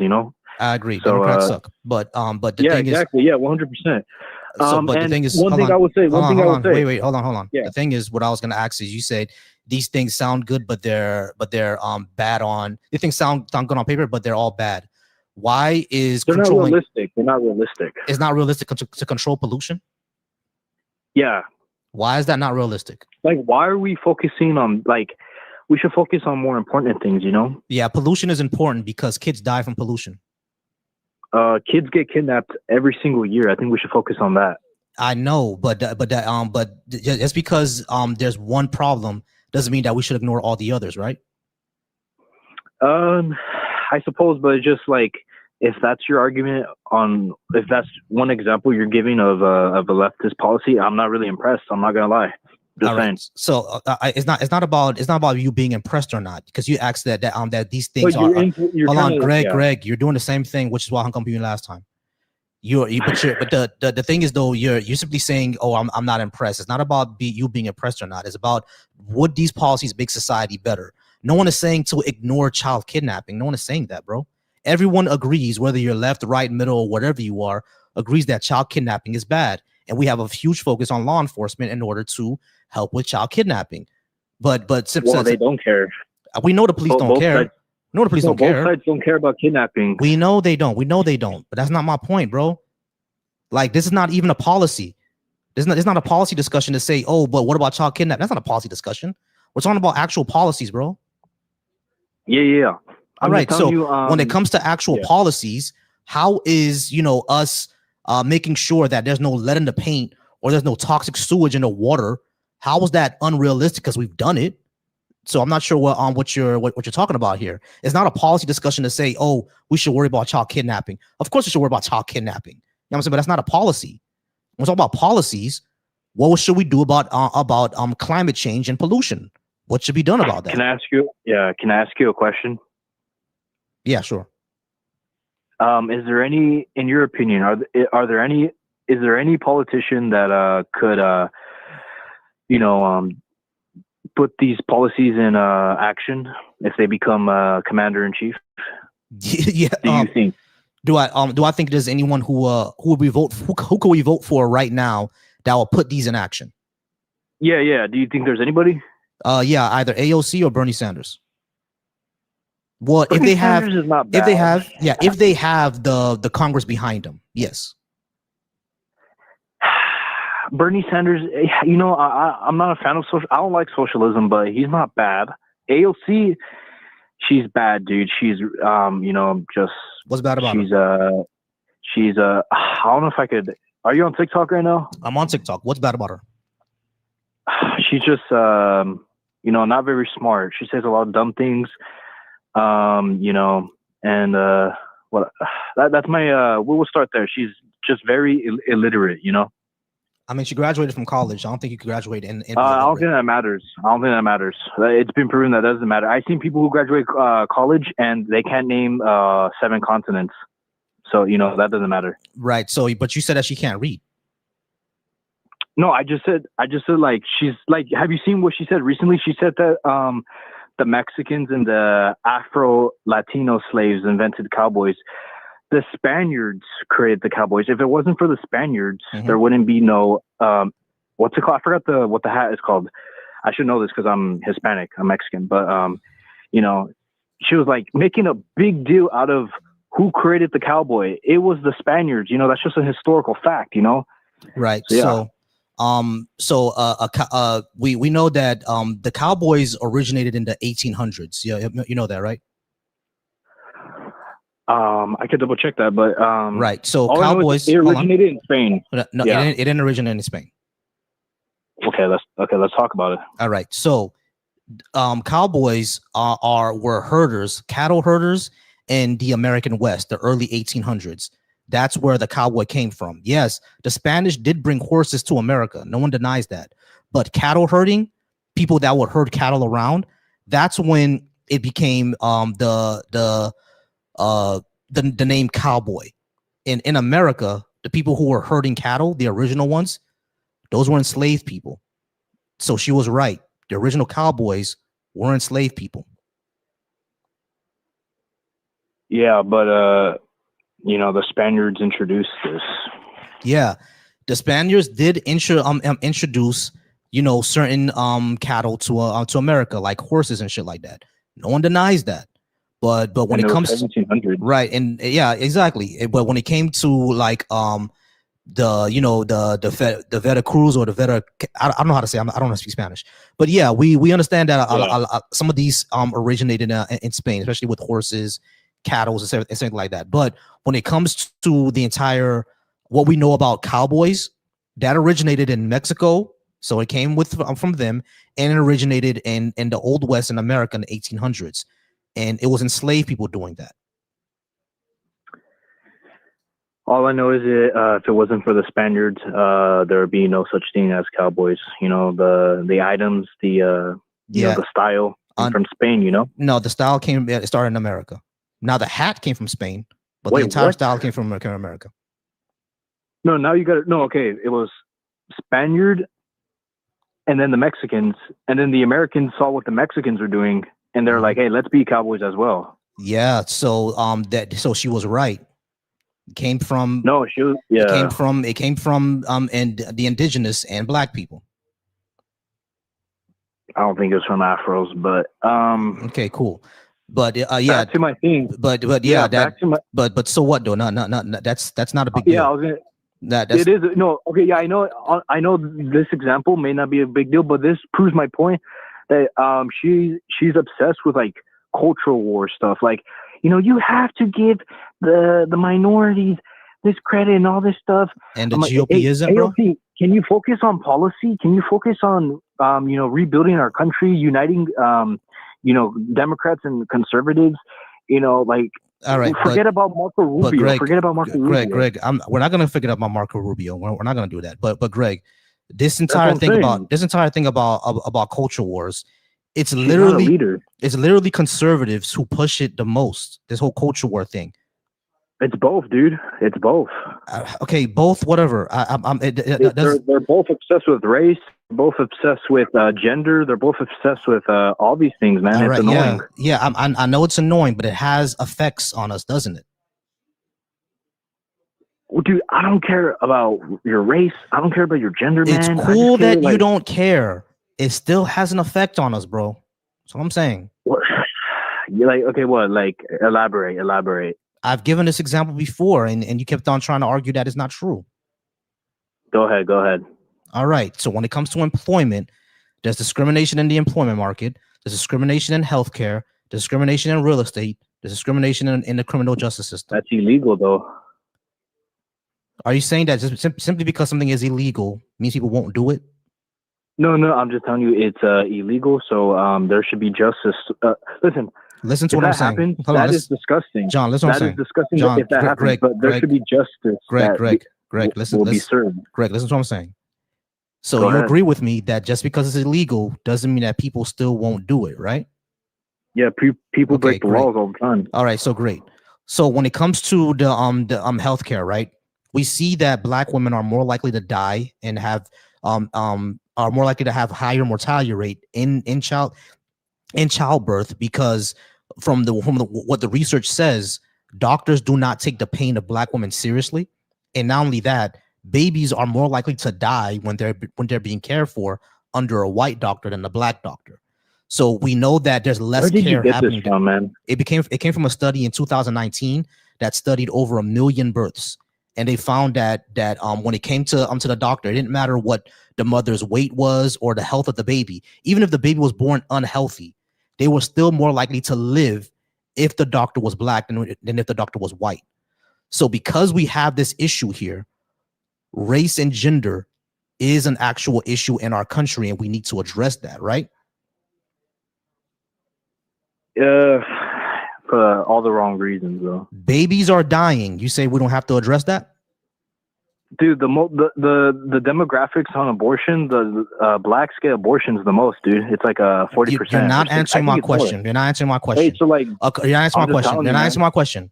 According to, you're not answering my question. You're not answering my question. According to the 2019 study, black babies are more likely to die when they're being cared by a white doctor.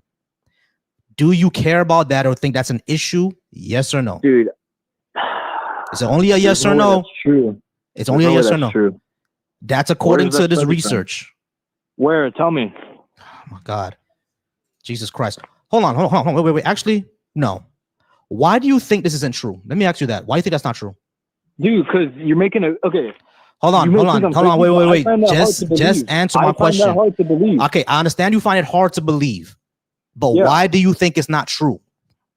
I just told you I find it hard to believe. You find it hard to believe. Why do you find it hard to believe? Why do you find it hard to believe? Because that just sounds insane. That if okay, I know it sounds insane. Okay, so cool. So it sounds insane Yeah. to you, right? Does it also sound insane to you that the highway system was purposely built over black neighborhoods in order to make them poor? Does that sound crazy to you too? What does this have to do with your claim, I just need to know if that sounds crazy to you. Does that sound Can you crazy give to me you a too? source? Hold on, bro. I just need you to answer that question, Greg. Does that sound crazy to you? Can you repeat it again? Does it sound crazy to you that the highway system was built deliberately through black neighborhoods in order to make them poor? Does that sound crazy to you as well? What's the context? When was this? When the highway system was built, bro? Again, when was that? In the 50s. Okay, yeah, no, that doesn't sound crazy because blacks were discriminated in that decade. Right, exactly. In that decade, Right. by the way. Hold on. Slow down.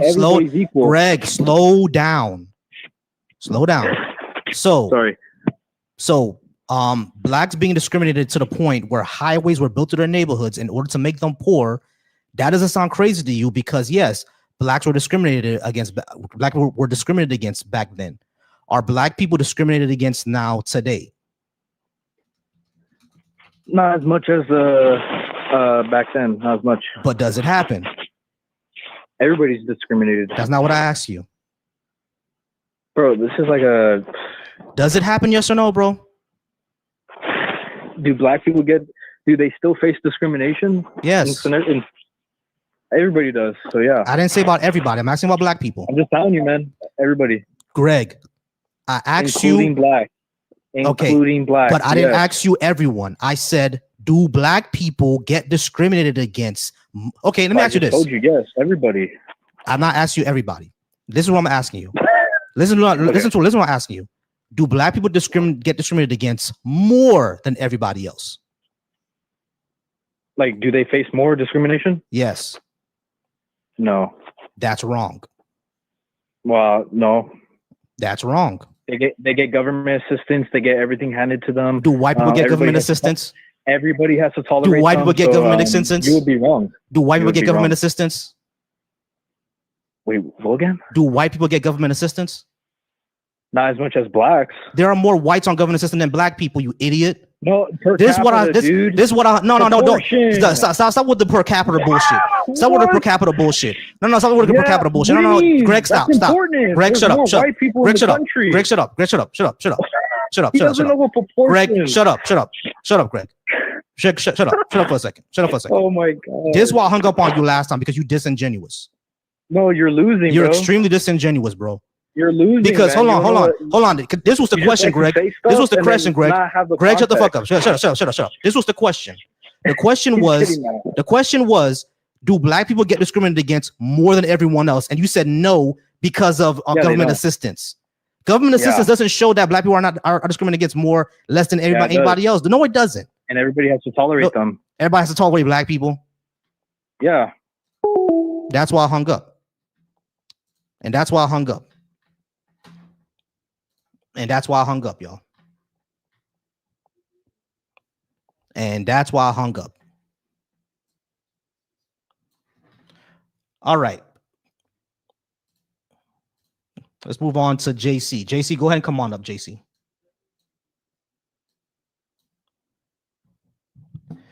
JC, go ahead and come on up.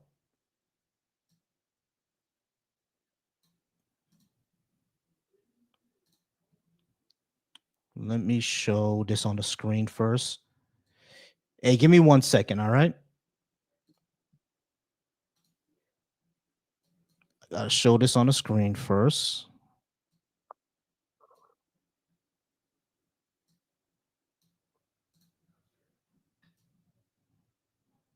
Oops, sorry about that. What's going on?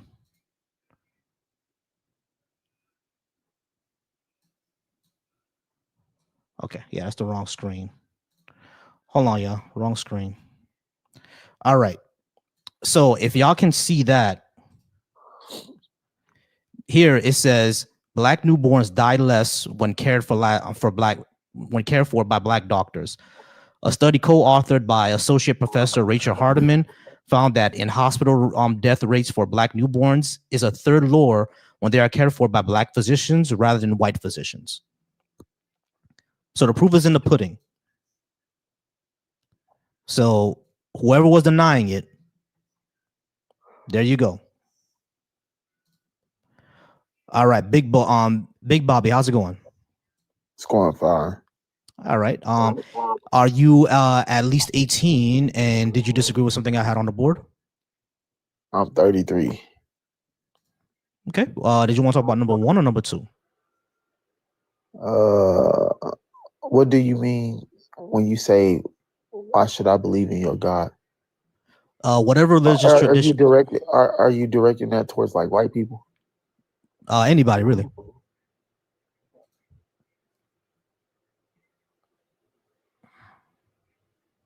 Okay, and then why should you support Trump? Yes. Why should I support Trump? I think because he helped HBCU with the funding, So did Biden. but not as much as Donald Trump. Actually, he raised it. Who raised it? Biden. Really? Mm-hmm. Can you show me the proof of that? Okay, sure.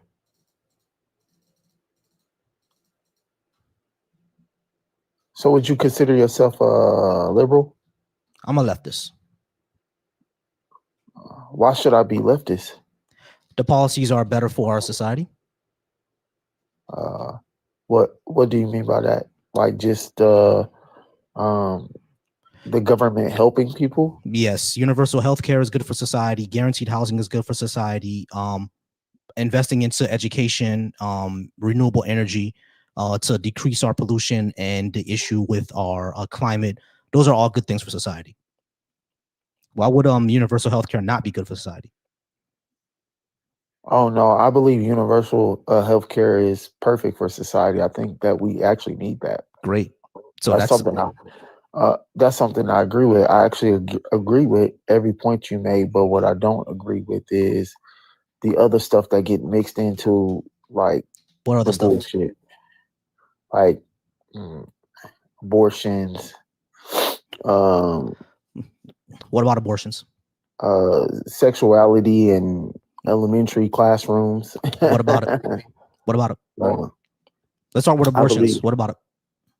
I feel like the dangerous place where a black person can be in his mother's womb. That doesn't answer my question.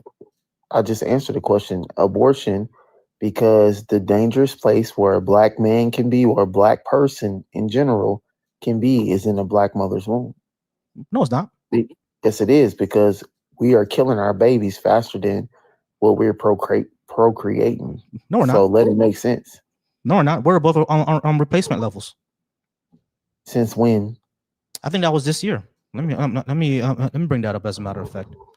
And where do you think? Why do you think that's a thing this year, but in previous years it wasn't? Do you think people just become aware of the own genocides we commit against our own selves? We're not committing genocide, but the birth rate has always been high amongst black people. We have a higher birth rate. But the second thing that I would say is when it comes to abortion, abortion is not something that people do willy-nilly. These are like hard decisions they have to make. Now, of course, I'm pretty sure you can give examples in your personal life of, women just saying feed is elitist and just going to the abortion clinic every 6-7 months, right? Yeah, sure. Like that could be an issue with them personally. But when it comes to overall, when it comes to abortion, these are decisions that are made like more complexly and more thought out than just being willy-nilly. That's number one. But number two, If you're against abortions, you can just simply not get one or get with someone who doesn't believe in them. But the third thing that I would say is that we need to look at why abortions happen. Abortions happen mostly in people who have low education rates, mostly people who are more in poverty, things like that, right? And one thing I will say, I will say two last things. Number one, we chastise women for having children they can't take care of, and then we chastise them for having an abortion. Like we can't have it both at once. She's either being irresponsible for having a child that she couldn't take care of, or she's irresponsible for not going through with a pregnancy that she obviously wasn't going to be able to take care of. So in this situation, I would say that abortion is actually the most responsible option, because instead of instead of putting responsible wise, that makes sense. But I just logically, I just don't agree with that. But the value of life, I think value of life is more important. My mom was 12 years old when she got pregnant. She kept her baby. So that's fine. That's okay. Right. But that's what pro-choice is all about. If you want to go ahead and keep your baby at 12 years old, go ahead. But I don't think if an 11-year-old got raped by her uncle, she should be forced to carry that baby. That's a different story. That's just a small scenario of the larger picture. You said the picture is that people can't take care of their children. Right. And if they can't do it, then an abortion is more responsible. But the second thing that I would say, the other thing that I would say is that if we look at the reasons why these abortions happen, why not just go ahead and put in policies that will make abortions happen less? Like sexual education, something that you said you don't want. I agree with sexual education is very important. There you go. But I don't think it should be taught to kindergartners and first graders and second graders. You realize that's better for them, right? Because like PDF files, they target children who don't know what their body parts are. So if these children actually know what their body parts are and they're able to explain what happened to them, that means that PDF files will be more likely to get caught and stuff like that, right? So we're actually preparing them. That'll be better for them. Most definitely. There you go. So you agree with me. So sex education in elementary school is a good thing. Yeah, I think sexual education in all schools is a good thing. I said I didn't like the simple fact that sexuality in the sense of teaching boys it's okay to identify as girls. What do you mean? It's okay. Yeah, that's fine. If they don't identify with boy, why force them? I feel like that you teaching them that believing their own lie is okay, rather than having them accept the truth. Who said it's a lie? These people in their mind really believe that they were born women, but they were born men, which is crazy. That's not crazy. That's psychotic. That's not psychotic. That's always been a thing. You realize like gender is something that we constructed as a society, and that shifts, right? No, I don't think that. I think that's anatomy, my brother. Hold on. So you think that sex and gender are the same thing? Yes. They're not. Not according to advanced biology. You said not according to what? Advanced biology. Advanced biology will teach you that the sex and gender are two different things. Okay, so advanced biology, anybody can put anything in the book and says, "Oh, this is what I feel it means," but in actuality, logic doesn't even teach that. It's not about logic, bro. It's about what our biology is. When it comes to gender identity, your sex doesn't necessarily align with that. These are different things. Because sex is about your ability to produce certain gametes, correct? Perhaps. Okay, so if your sex is about certain body parts and certain gametes that you produce, would you say that a man who doesn't produce, like a male who doesn't produce sperm, he's no longer a man? He got a nut sack. That's what make him a man. He was born with a dick. That's what make him a man. What if he's born without one? Because that happens too. So if a man is born without a penis, what you mean by that? There's nothing there. That happens. So you telling me it's people in the world who born with not no vagina or yeah. Penis? That's where you go. That's where it's decided by its chromosomes, right? Right, but we don't test for chromosomes. You don't know how much chromosomes you have. There are people who have like an X and a Y and an extra X who look exactly like me. So how would you explain that? That's those people? morphodite. Hold on. That's a genetic. That's Right. a genetic. I get it. That's I get it. I get it. That's a genetic mutation. anomaly, right? Right. I get it. That's Yeah. that's a genetic anomaly. However, Yeah. it goes against your entire paradigm of these things being the exact same thing. It goes against that because No, the it moment doesn't. you just hold on, but you just said that that's an exception that you'll make, right? Yeah. Okay. The moment you have exceptions, your hard line of this or that is gone. All right. I'm gonna give you an example of what I mean by this. You're a black man, correct? Mhm. Okay. You can identify as a white man, but are they gonna treat you like a white man? No, Point proven. that The doesn't prove your man point. just got up on your live and said black people don't get discriminated as much, and then turned around and said we gotta tolerate y'all. He proved your point Correct. by saying we gotta tolerate y'all. Correct. You know, and I think this is the same situation in actuality. It's You not. know, just because you identify as something else doesn't make you that something. Right. Now, I agree with that. Right. Just because you identify something else doesn't make you that something. But when it comes to gender identity, there's something that starts internally within a person.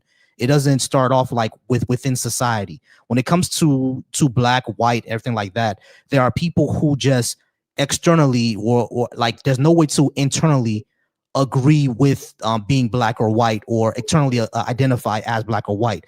That's not something that's internal. That's external. When it comes to gender, that is internal, and we have actual science to show that. There's science in psychiatry. Hold on. Internal. Listen. If I think I'm a white man, Listen what and I'm I saying. grew up Listen. and I was raised by white Hold on. parents. Let me finish what I'm saying, bro. Stop doing that, man. Stop doing that. I'm trying to have a discussion with you. Go ahead, talk. When it comes to gender identity, we actually have neuroscience and neurochemistry that shows that there's actual chemical neurological component to gender identity that doesn't exist for race. So you can't make that that same type of determination. You can't make that analogy. You said what doesn't apply to race? This is how it shows me that you're not listening, because I said it very, very clearly. No, I missed 1 point. When it comes to gender identity, we actually have neuroplasticity, meaning like brain chemicals, neurochemistry. There's actually a neurochemical basis for gender identity. It's both sociological and there's a neurochemical basis. When it comes to race, it's only sociological. There is no neurochemical basis for it. So that's why these two things are different. All right. One last thing I want to say is, what about the history of the left that make you want to be left? Why won't you identify as an independent? Because if you agree with everything the left has did in the past, they did a lot of things that didn't benefit black people either. Like what? So why not identify as a independent? Okay, because number one, the majority of our leaders, of our personal black leaders, were also left. Like, for example, do you admire Hugh P. Newton? Yeah, what about him? He was a leftist, a communist, as a matter of fact. You admire MLK? No, I hate him. I like Malcolm X.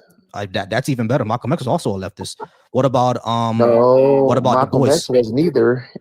Malcolm X was neither. Malcolm X actually said that capitalism is one of the tools of white supremacy, which is what leftists believe. And he also believed left and right was racist. No, he believed that Democrats and Republicans were racist, but doesn't mean that's left or right. But now in this generation, Republicans, Democrats, they all get bunched in together. It's with like the left, exactly. If you're a left, you're gonna roll with the Democrats. If you're a right, you're gonna roll with the Republicans. No, you're because not. There's no in between.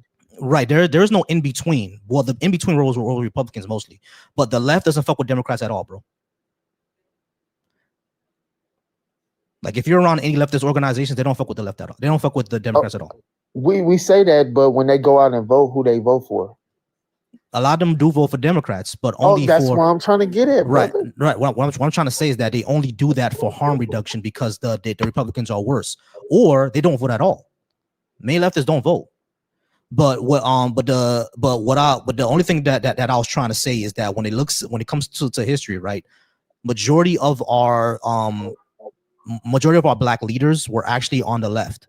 But when it comes to when you said that, the left has done things that were not good to black people, I would ask you what were those things, so I can understand where you're coming Wait, from. let me. Can I reframe from that? The Democratic Party has did Yeah, I don't fuck with the things to Democrats. black people. Fuck them. Okay. Okay, good. All right, so we come in agreement. Okay. All right, brother. You got it. You got this one. Not a problem. I You have a appreciate nice you. one, brother. You too.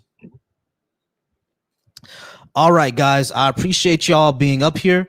I'm going to end the live in a few. I'm just gonna see if anybody else wants to call in, wants to be part of the live. If anybody want to call in, go ahead and call in, please.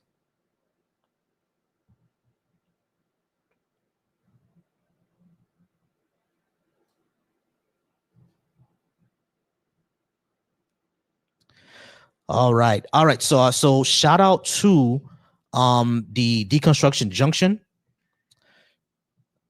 Shout out to the Deconstruction Junction. I appreciate y'all being here and being on a live. Shout out to everybody who's on the Black Atheist Coalition. Y'all wonderful over there as well. And if you're over on my live on Volsi Thoughts, I appreciate you there as well. We're gonna talk to eight. All righty, 813. How's it going? You're probably gonna be my last person. 813.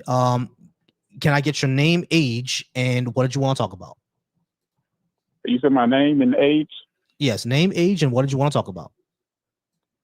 Yeah, my name is Shango. It's a nickname I'm called after the African deity from West Africa. And 53. 53. 1972. Cool. All right, Shango, what did you want to talk about? Hey, I really don't. I'm like you. I really don't like labeling myself an atheist. I'm a strict non-believer, but I understand to be more, specific about who you are, what you believe in. You have to say atheist. It's just like saying a vegan. I don't like calling myself a vegan, but I'm mainly say 100% plant-based. But I totally 100% appreciate what you're doing, especially since, you're a young brother. How old are you? I'm 37. Oh, 37? Mm-hmm. Okay. You look a lot younger. Yeah, yeah, I get that a lot. Yeah, but yeah, I totally appreciate what you're doing. I've been my doubts about the belief in not really religion, because religion, you can be religious without believing in a deity, without believing in a God. Mm-hmm. But about the Christian God, the Abrahamic religions, Islam goes all the way back in the 80s, like when I was 13, 14, when I was reading scripture in Sunday school. Mm-hmm. It just didn't make sense to me. Okay. So I totally agree, and it's proud to see like a lot of young brothers like yourself, exposing religion, especially the God, the Jesus, so-called deities, false deities, or whatever that they really are. They're nothing but myths. Yeah, I agree. All right. So did you want to talk about number one or number two? Number one, I have why should I believe in your God? And number two is why should I support Trump? Did you want to talk about any of those? Yeah. What do you support Trump? No. Okay. Why not? Yeah, I think he's bad for the economy and causes more division than unity. And he's a racist. Okay. And what? Oh, he's a racist. Okay. What's your definition of racism? How would you define it? Your personal definition. My personal definition, I think well, I have two. When we're talking about when we're looking at everyday conversations like this, we could use the colloquial definition of racism, basically dislike, fear, or hatred of someone of a different race. Right? We can that's the colloquial one. That's the one that we can use. And then there's the one that's prejudice plus power. Basically, not only having a prejudice against someone of a different race, but employing that into our society, into institutions, which is why we can say that America itself is racist, because it has institutions that are prejudiced against Black people. But colloquially, like dislike, hatred, or fear, I would say that applies to Trump. I don't think he likes Black people. Okay, and what's your ethnicity? Are you like? I don't use the term found. I don't like put myself in the same category with that group, which I think is called the FBA group. Mhm. I am a descendant of the enslaved Africans from West Africa, Guinea-Bissau. I can trace my ancestors like back 200-300 years. So far, it's been I stopped at like 288 years. Mhm. So are you an immigrant? Like, are you a recent? Like, what generation are you? Are you a African American descendant or what? I'm a Haitian descendant. My parents are from Haiti. They came here Okay, in the 70s. Okay, yeah, Ron, I think that's when the first wave of Haitians started coming over here. They came earlier, but most of them started coming in the 70s with the Cubans. Right. So, do you feel that he's racist because his take of any TPS and what he was spreading, the propaganda, the crap that he was saying about Haitians are eating dogs in Ohio? Is that when you really came on saying that he was a racist? It was actually before then. When he called for the death of the Central Park Five, I think that there was a racial component to that too. But even before that, when he refused to loan apartments to Black residents, and he was sued by the government for doing that. I think it happened twice, as a matter of fact, that he was sued by the government. 70s. Exactly, back in the 70s as well. So yeah, that right there showed me that he had a prejudice against Black people. And not only that, in his casinos, there's plenty of stories, and Black employees have said this, that he refused to have Black employees on the floor whenever there was a rich person coming in. Whenever like there was a what they call in that industry a whale, like someone who's worth like $50 million. Exactly. He will remove Black people from the floor and keep them in the back. And he's also said disparaging things about Black people as well, where I think he said like where it's in their nature to steal. That's just what they do. Something like, I'm paraphrasing, but it was something like that. Yeah. So that all showed me that he was a racist. Hey, Michaela, I see you. Give me a second. Let me end this call real quick, and then I'm gonna get to you, Michaela. But yeah, all that shows me that he was a racist. If that makes sense. Okay. And do you think his so-called immigration policies are racist with the influx up under the Biden administration when like millions upon millions of immigrants were flooding into the country? Yeah, there's definitely a racial component to it, because the people that he the ones that he's having travel restrictions on, if you look at the list, like the vast majority of it is Black countries, right, from the Caribbean and Africa. But the second thing is that like his own administration literally went to court to get permission, or not just get permission, but to argue that using accents and skin color is a good reason to like stop and detain people, which is that literally has like a objective racial component. You see what I mean? Do you see anything positive about his immigration policies, especially when you have a lot of South Americans are flooding like these so-called sanctuary cities? For instance, I used to drive trucks. I'm retired now. But I went to a warehouse, a facility in the D.C. area. Now, we know, I'm sure, I don't know where you live, but we know you heard the saying like a chocolate city, correct? Yeah. So we know D.C. is a chocolate city, meaning predominantly Black city, African-American city. Yeah. So I went to this warehouse and I didn't see not one Black employee. Mm-hmm.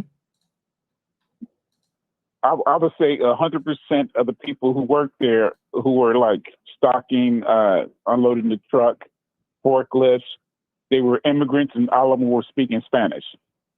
Now, in DC, the unemployment rate for African Americans can be high sometimes. But then you have this facility in which I don't know if DC. Do you know if DC is a sanctuary city? I think so. Okay, so you have all these South Americans, Guatemalans, Venezuelans, Mexicans, and they were what you call white Hispanics. Okay. They weren't brown. and they were flooding these. They're flooding these warehouses where black people can work, and they're being hired by, guess who? Caucasian people and Okay. white Hispanics. And so I'm sure you heard of the story about there was a facility, a warehouse or a meat packing facility somewhere in the South. I think it was either Alabama, Mississippi. Yeah, they deported a whole 99 bunch of point, people, and then after those people got deported, they hired the black people in the area. they hired the African Americans. Yeah, So was that a positive? yeah, for And keep those, in mind, these people, they were here illegally. yeah, for those people, yeah, that's a positive, right? But I don't blame those people. I blame the company. Like those people are gonna do what they're gonna do to make their lives better. I never fault anyone for making their lives better unless they're like deliberately harming someone else. But just coming here to try to live a better life because you want to escape the violence in your country, I'm not gonna be mad at you for that. Yeah, I mean, now at the I would totally disagree. I think that's just a talking point when a lot of them say they were escaping violence. You know, it's I not don't. Even because if you're living, even if you're living comfortably, you come to the U.S. and let's say you're gonna live even better right, but the with but the the thing is, resources. but the thing is, like when it comes to resource allocation, right? One thing I'll always point out to people is that it really doesn't work the way that people think it works. They're just not given things like that. That's not really how it works, right? But when it comes to the talking point of escaping violence, that's not really a talking point because there have been people who said that they were trying to escape violence, they got deported, and when they got back there, when people try to when journalists try to look them up to see what happened to them, guess what? They got killed. So they were escaping violence. It's the same thing happened to a few Haitians just a few weeks ago. They came over here saying the same thing. We're trying to escape violence because where are you going to deport us to, which is what like the border near the Dominican Republic at that time. They said that they're going after Haitians over there, so we needed to leave. This administration deported them back to that area, and all those women were found decapitated. So they were escaping violence. You see what I'm saying? Wait, like And we how used to. true is that? There's a news story on it. What do you mean? How true is it? I'm just, like, why haven't they made like these other like Roland Martin, these other news networks, Sirius XM, the Urban News? Why haven't that been picked up on these other networks? Like, what magazine, what publication was that published in? You have to find. Hold on, let me look that up again. But the thing is, I'll look it up to and give it to you, right? Because I heard about it the other day. Let me see. If women found decapitated. All right, yeah. In February 2026, authorities in the Dominican Republic discovered the bodies of at least 4 decapitated Haitian women along the border shared with Haiti. Yep, and So that they're was sending. in upper Michigan. Actually, it's on AP News as well, and it's in the Latino Times. So Latino Times had Okay, it, and the AP News had it. I don't know why Roland Martin and them didn't have it. I can't answer that question. But at the end of the day, this is what happened. So when people say they're escaping violence, they're not lying, bro. That's all I'm trying to point out. no, I totally agree with you. You know, I've been to the East African countries. I mainly travel to East Africa. I have been to West Africa, Guinea-Bissau, and that's where I did the DNA test. So on my mother and father's side, paternal and maternal, or West African Guinea-Bissau area, shipped to South Carolina along the coast for the work the rice fields in the Right. 17 and early 1800s. Right, So I totally I agree got you. with you. So But we know right. those Dominicans are racist to Haitians as well, correct? Yeah, we know that. But Maybe it was the Dominicans. it probably was. But my entire point when it comes to this is that when people say they're coming over here just to, I'm not gonna be mad at someone who wants to just live a better life, right? That's not what I'm upset about. What I think we should point our issue towards is the companies that actually do it, because Trump is not going really after those companies, he's going after people, and those people are getting brutalized. You know what I'm saying? And all brutalized people is gonna do is makes folks angry at you, because no one wants to see someone else be abused. Like, we don't like that as human beings. If you're empathetic, you're not gonna like to see other people get brutalized by authorities, especially within the American tradition. So that's all he's doing. All he's doing is militarizing the a police force. And we as black people already know what happens when you militarize a police force and send them to an area. People are going to get killed. You know what I mean? So that's what folks are not seeing. What's happening with the deportations right now is that number one, people are getting killed, and number two, children and old women are being detained. And not only that, they're getting raped. You know what I'm saying? So when all of this is happening, like, yeah, I'm not going to Who is support raping them? Like fellow detainees or ICE agents? Border Patrol and ICE agents. You know, I'm not going to say you out of hundreds of thousands of people who've been detained, you might have a person. I'm not going to say I wasn't there. A person, they have consensual sex for favors or whatever. They do this, and like a border agent or ICE agent might lie and say, you know, let's do this. She might give you some fellatio or whatever you call it. Then she can cry away. I'm not saying this, so I really don't know. But let me tell you something that's, I know you said before you was talking to someone, you said you're gonna get off the phone with me to send someone else. I was walking through Kenya. I was stopped by the police. Just so happened, I was running out. I was meeting someone. I didn't have my visa, my electronic tourist visa. I didn't have my paperwork on because I just ran out. So I was held up for about over an hour and had to go to the hotel with the police to show that, you know, that I was legit. So any country you go to, they have laws about are you here illegally? Mm-hmm. It's just like if I was in Kenya and somewhere and I was working on a farm and some immigration came and see me and I'm like, hey, let me say, so you're working? Are you getting paid? So there's going to be an issue. So I totally understand. And you said like something I totally don't agree. You said, you know, they don't get anything. Yes, they do. They get American jobs because these people, they're intentional. I know what you're saying. They're not intentionally hurting people, but they are hurting people because that entire factory you totally agreed on that it was filled up with African American black people and some white people once they got deported. So they wasn't hiring black people intentionally. All right, so that means you go after the company, not the people. They ain't doing anything. Just came here over illegally, brother. They're here illegally. Yeah, I don't care about that. You don't care about them? No, I don't care about illegals. I don't care about that. You don't care if they're over here illegally? No, I don't care about that. So you don't care if some people, let's say we already know that in the South, my family came up from the South, from Georgia, Greensboro, Georgia, came to Ohio. We already know down in the South there's racism still there, especially with these companies that's been around for like years and years and years, and some of the supervisors are racist. These are run by racist white people. Right. So I care about that. They would rather hire.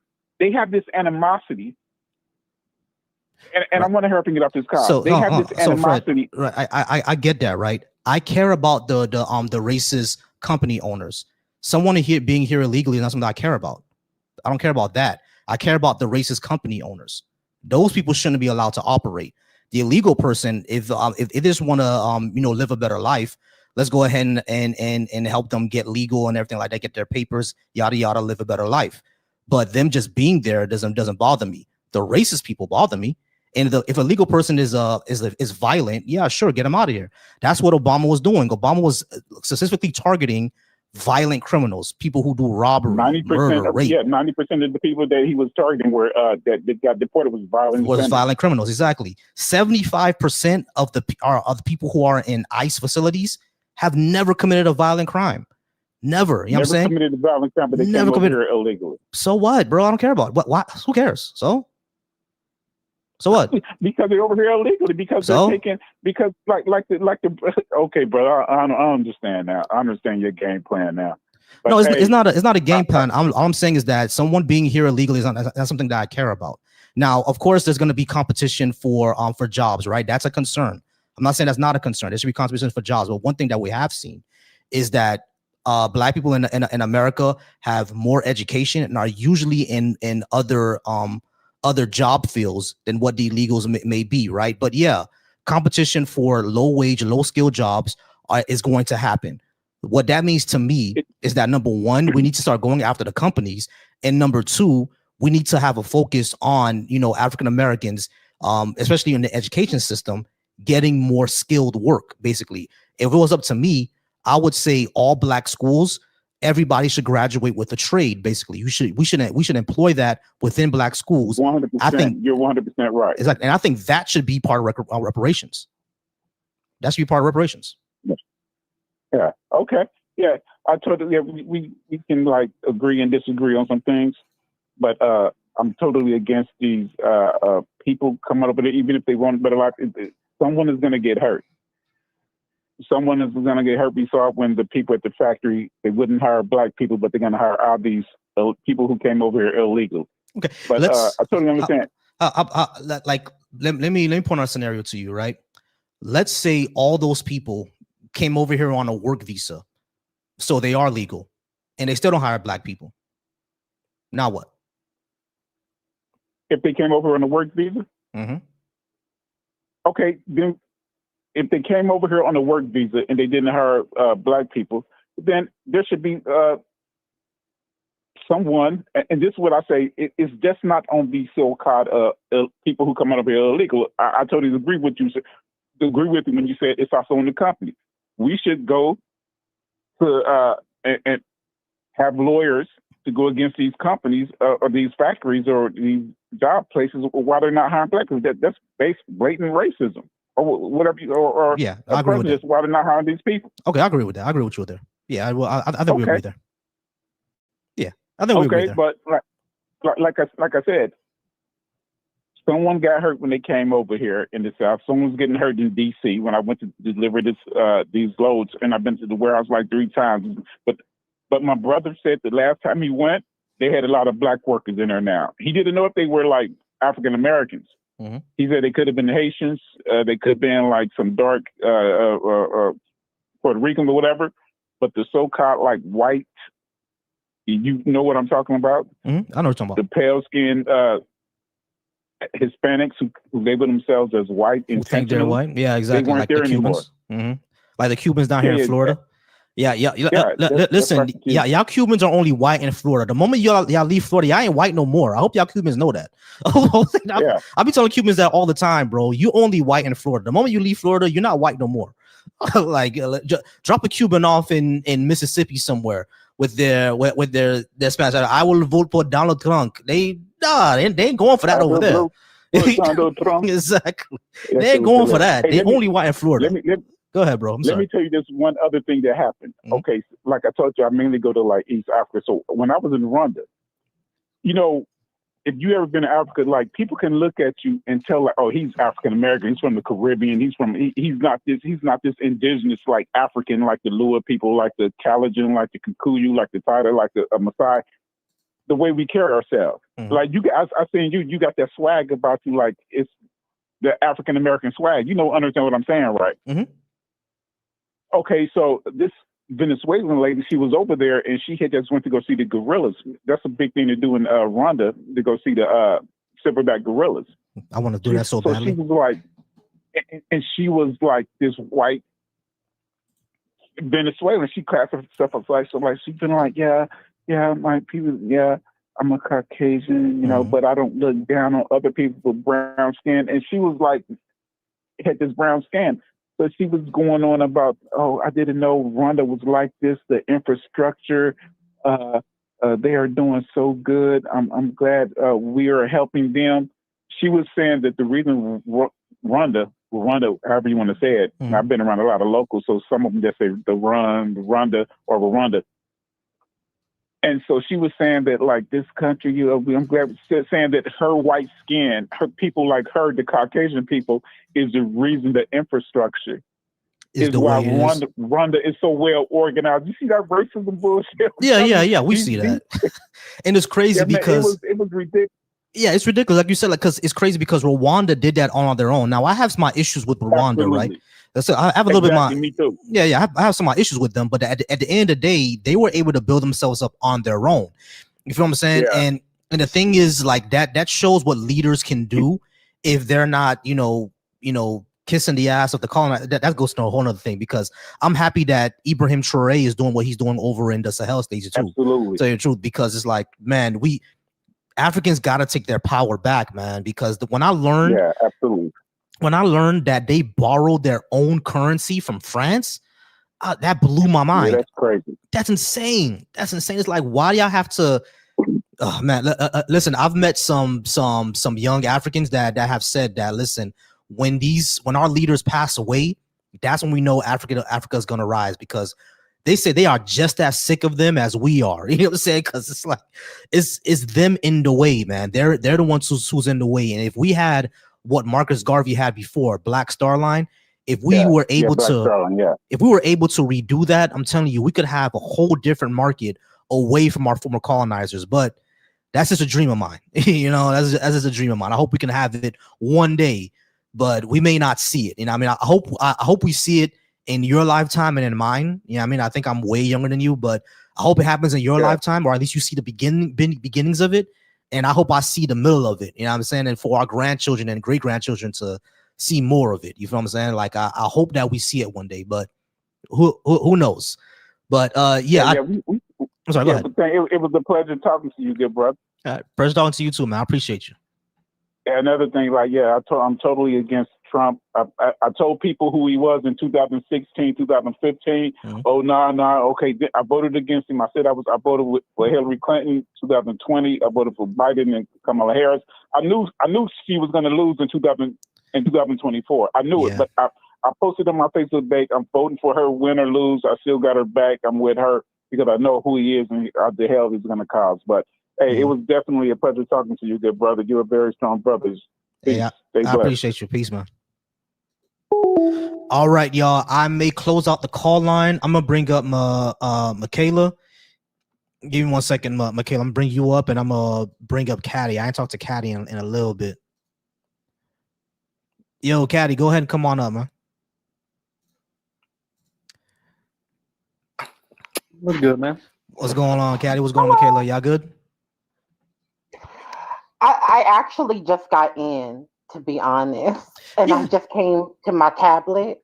But finally, my phone is broken, so I have to get my phone broken. I'm currently using my tablet to get on TikTok. Yeah, definitely. Hold on, let me just tell my YouTube crowd something. All right, y'all, the phone line is closed for now over on YouTube. So phone line's closed. I'm just going to be chilling for the last 10-15 minutes with Michaela and Caddy. We're just going to have a family discussion, and then I'm going to close out the live and see you guys. Ooh, excuse me. And see y'all later, all right? But yeah, Michaela, you said your phone broke? No, my phone is well, to be fair, my phone has been broke for a little bit. It was just the screen was cracked. And that happened in November when I was going grocery shopping. It was really early, and I'm like, I was so tired. I was still half asleep. Well, long story short, my phone hit the cement in my screen. I could crack. So it had been bad, but it really got bad this month. That was in November. Right? It's February now. And now my screen is all blacked out. And every time I try to turn it on, it won't let me put my passcode in. To get into my phone, and it will start malfunctioning. So I literally cannot use my phone because it is badly damaged. All right. What's going on with you, Caddy? You been good? Yeah, man. Just coming back from the grocery store and the Botanica, getting some stuff. Yeah, man. What you get? I'm gonna be eating. We're gonna have. Mom got a new. We got a new stove because our old stove messed up, and we're gonna eat air fried chicken for the first time, homemade. Air fried chicken. I'm Black American. That has been a thing in my family. Well, to be fair, some people still fry chicken the old way, but the air fryer is a lot of us. Man, listen. No. Yeah, I already know, man. Listen, that air fryer be saving time and lives, boy. Because it's like I don't be feeling like dumping it into the grease and putting it in the batter and then I'm just putting it in the air fryer, bro. I'm like, well, I don't know what. Well, Haitian food and Black American food is different. Do you have fried foods? Y'all have fried foods in Haitian culture? Yeah, we have fried food. Matter of fact, if you ever in Miami, I gotta take you to the chicken spot called Sissy Bon. I hope I can get that soon. But yeah, Sissy Bon is I'm like amazing I fried do chicken. know that I'm like that I do know that well, some Black Americans eat certain oxtail. It depends on the region of Depends. the United States and what your family had access to. But I'm like, but because Jamaica and America were both under colonial rule, there's a lot of differences still with the cuisine, but some of it is similar from what I have come to know. It's some of it may be prepared differently or called different things, but basically because we were both under British colonial rule, that we have certain similar things that the slaves created in Jamaica and in America. Yeah. So I Yeah, don't know man. about Haiti. I don't know a lot about Haiti. I've never eaten Haitian food. I really want to try some African food too. Like I've never eaten like Haitian food. I've only ever had Dominican food or Puerto Rican food. I've had Chinese food, but that's probably more Americanized. Yeah, the Chinese food is more American. But I've never had. Every time I hear from an Asian person, they always say our Asian food is a lot more Americanized. But you say you never had Haitian food. When y'all come down for the bash cookout, I'm gonna have the black rice, the Dijonjon, the black mushroom rice. I'm gonna have that, and I'm going to have probably some griot. Griot is unless anybody doesn't eat pork for any reason, griot is like fried pork pieces. I'm like, I'll try. Listen, I'm willing to try. I'm like me and Carmen might have to make some fried chicken. And so listen, we definitely gonna bring some Black American soul food down, honey. Oh yeah, bring it down. Because we need we gonna be in that kitchen. Okay. I'm like, Caddy, I put hot sauce on everything, honey. Like Beyonce said, I carry hot sauce in my bag. So literally, okay. I have a whole thing in my stock with just with just hot sauce. It's really bad. Like I put hot sauce on almost. I just made tacos and I put hot sauce on my tacos. It gotta have the spices. Yeah, I know Caddy know about that. Caddy, you Indian, right? So I know y'all be having spices. I'm not Indian, man. I'm white. Oh, okay, my bad. I thought you was Indian. I'm like, you can't look at Caddy and know he white. Of course he white. There was a little bit of tan there. So I'm like, okay, he probably Indian. I'm like, at worst he's a white Latino that just went on vacation. Yeah, exactly.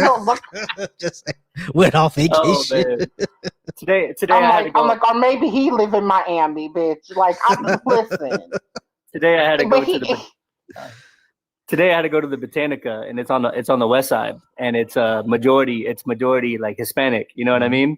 So every time I come in there, I make heads turn because I'm in the Botanica getting candles and other things. You know, sometimes with my bindi on my head as well. You know what I mean? The red dot. Yeah. Oh, like look at this white guy coming with the red. Listen, but listen, I've never had.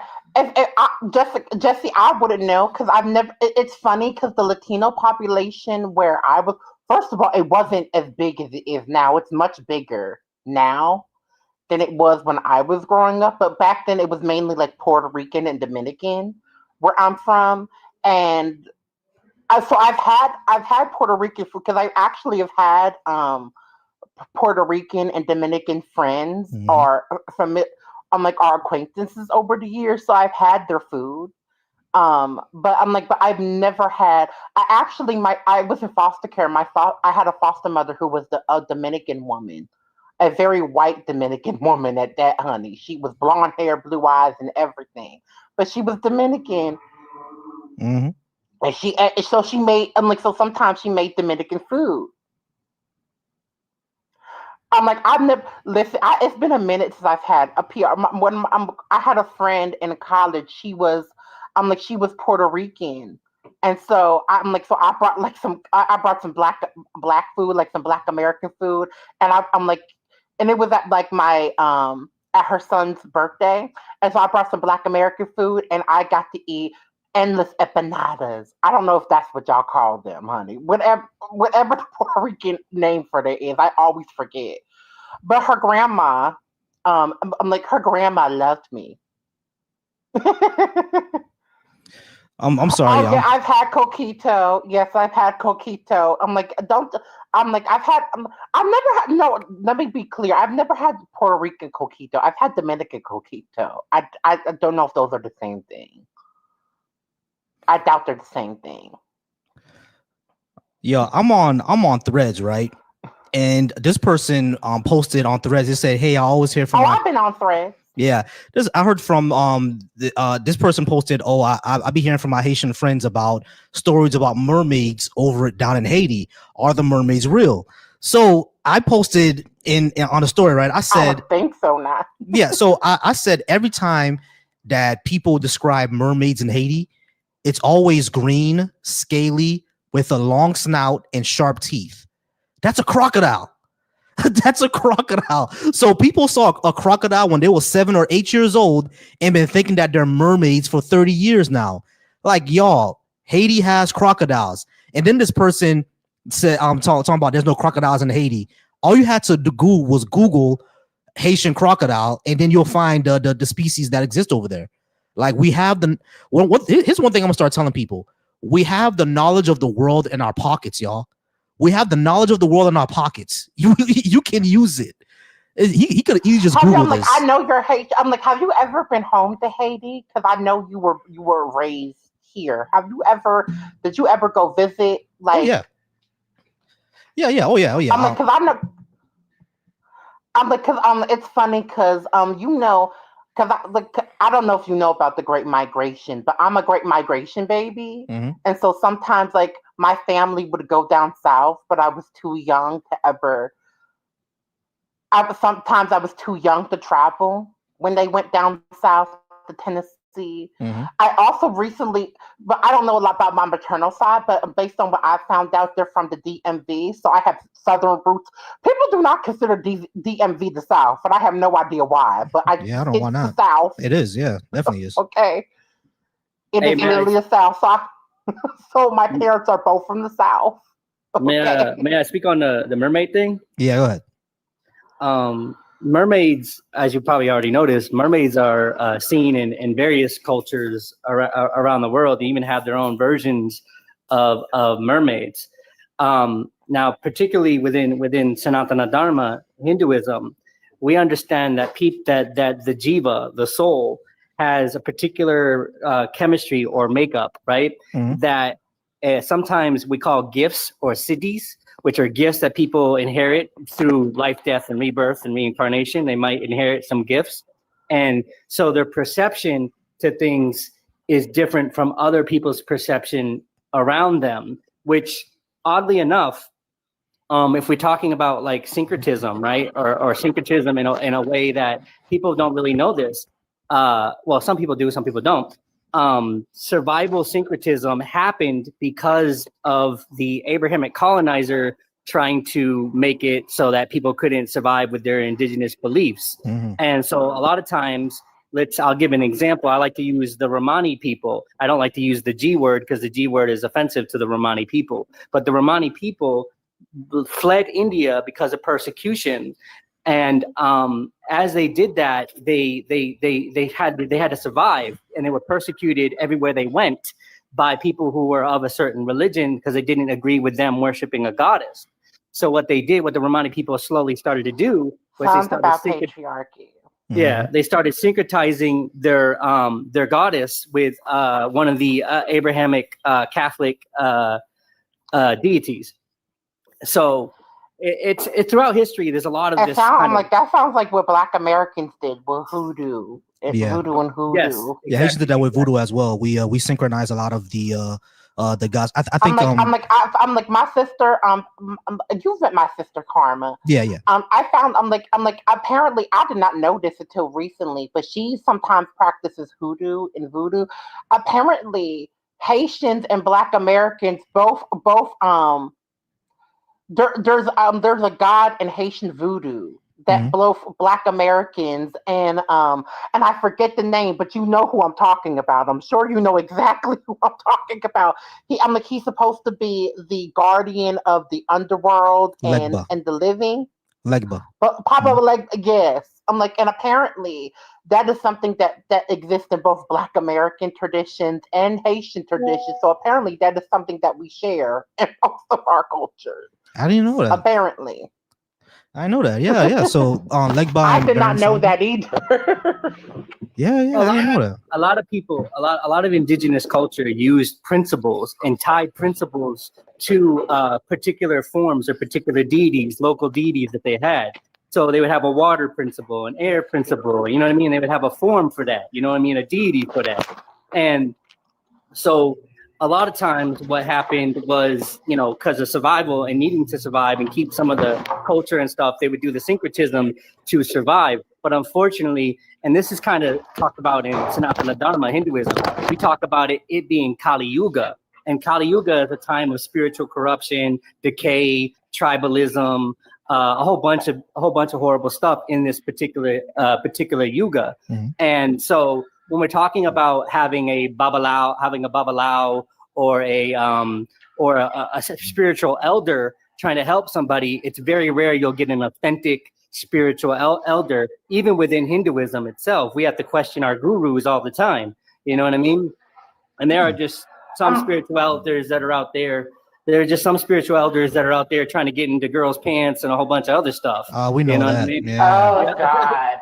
Yeah, you already know but what that always is something happens. I recently found out.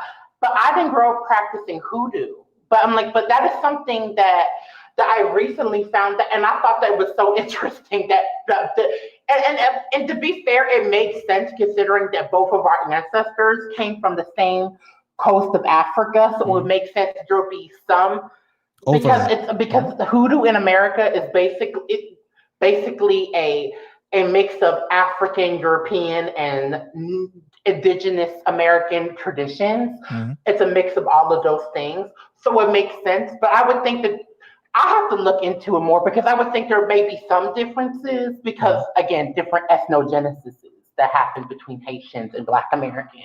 Yeah. So like, But apparently Papa Legba is both shared with Black American lore and Haitian lore. you know that, and I did not know that. you know that's interesting because every time like I'm one of those people that come up with ideas and writing and stuff like that. Like I think I want to write something like that. How the different lures can go ahead and connect with each other. Maybe Papa Legba can be the door that connects these. And I'm gonna think of something. Trust me. I got something cooking up here. Trust me. And like in Latin America, they have y'all have Santeria. We have hoodoo. But hoodoo. I can't speak on the Haitian side, but I know hoodoo it can only be practiced and accessed by descendants of enslaved Africans who were brought to the United States. It is a closed practice exclusively to Black Americans. Black people even from the diaspora cannot because it's an ancestral practice. So whose ancestors are you calling? They're not yours. Mm-hmm. Yes, it's the same thing with voodoo, kind of. Like it won't really work unless the person has to be connected with Black people somehow. If a white person tries to do it, it's not gonna really work. Well, go ahead, Caddy. So, because, and this is good because I want to talk about this. In Sanatana Dharma, there's methodologies to work with one's ancestors, but we don't view one's ancestors as only being one particular thing. We understand that people's ancestral webs, especially in the context of past lives, is a diverse web of what we call pitries. I'm sorry, Caddy. I'm sorry. Can you give me 1 second? I just gotta end the stream everywhere else. All right, hey guys, we're just chilling right now, so I'm gonna go ahead and end the stream over on everywhere else. If you're watching me from Twitch or Facebook or YouTube, I really appreciate y'all watching. But we're gonna go ahead and end it now. I'm gonna go ahead and chill with the family here. Come in tomorrow. I do these from Thursday through Sunday, 6:30 to about 8:30 around now. That's when I end the show. But I appreciate y'all. If you are a Black atheist, skeptics, agnostic, or humanist person, the Bash Cookout is going to coming on this June. I'll have the RSVP up this weekend. I appreciate y'all as I always in these lives. Every man should be. I don't even know if I'm going to be able to. It's okay. It's okay. But as I always in these lives, I always say that And I don't know. every I young don't know man. if I'm going to be able to afford to come. Oh, okay. We'll talk about that. But as I always in these lives, I always say that every young man should be soft. Every man should be soft. What that means is be secure, be affectionate, be wise, be flexible, and be thoughtful. That is masculinity. All right. Every man should be soft.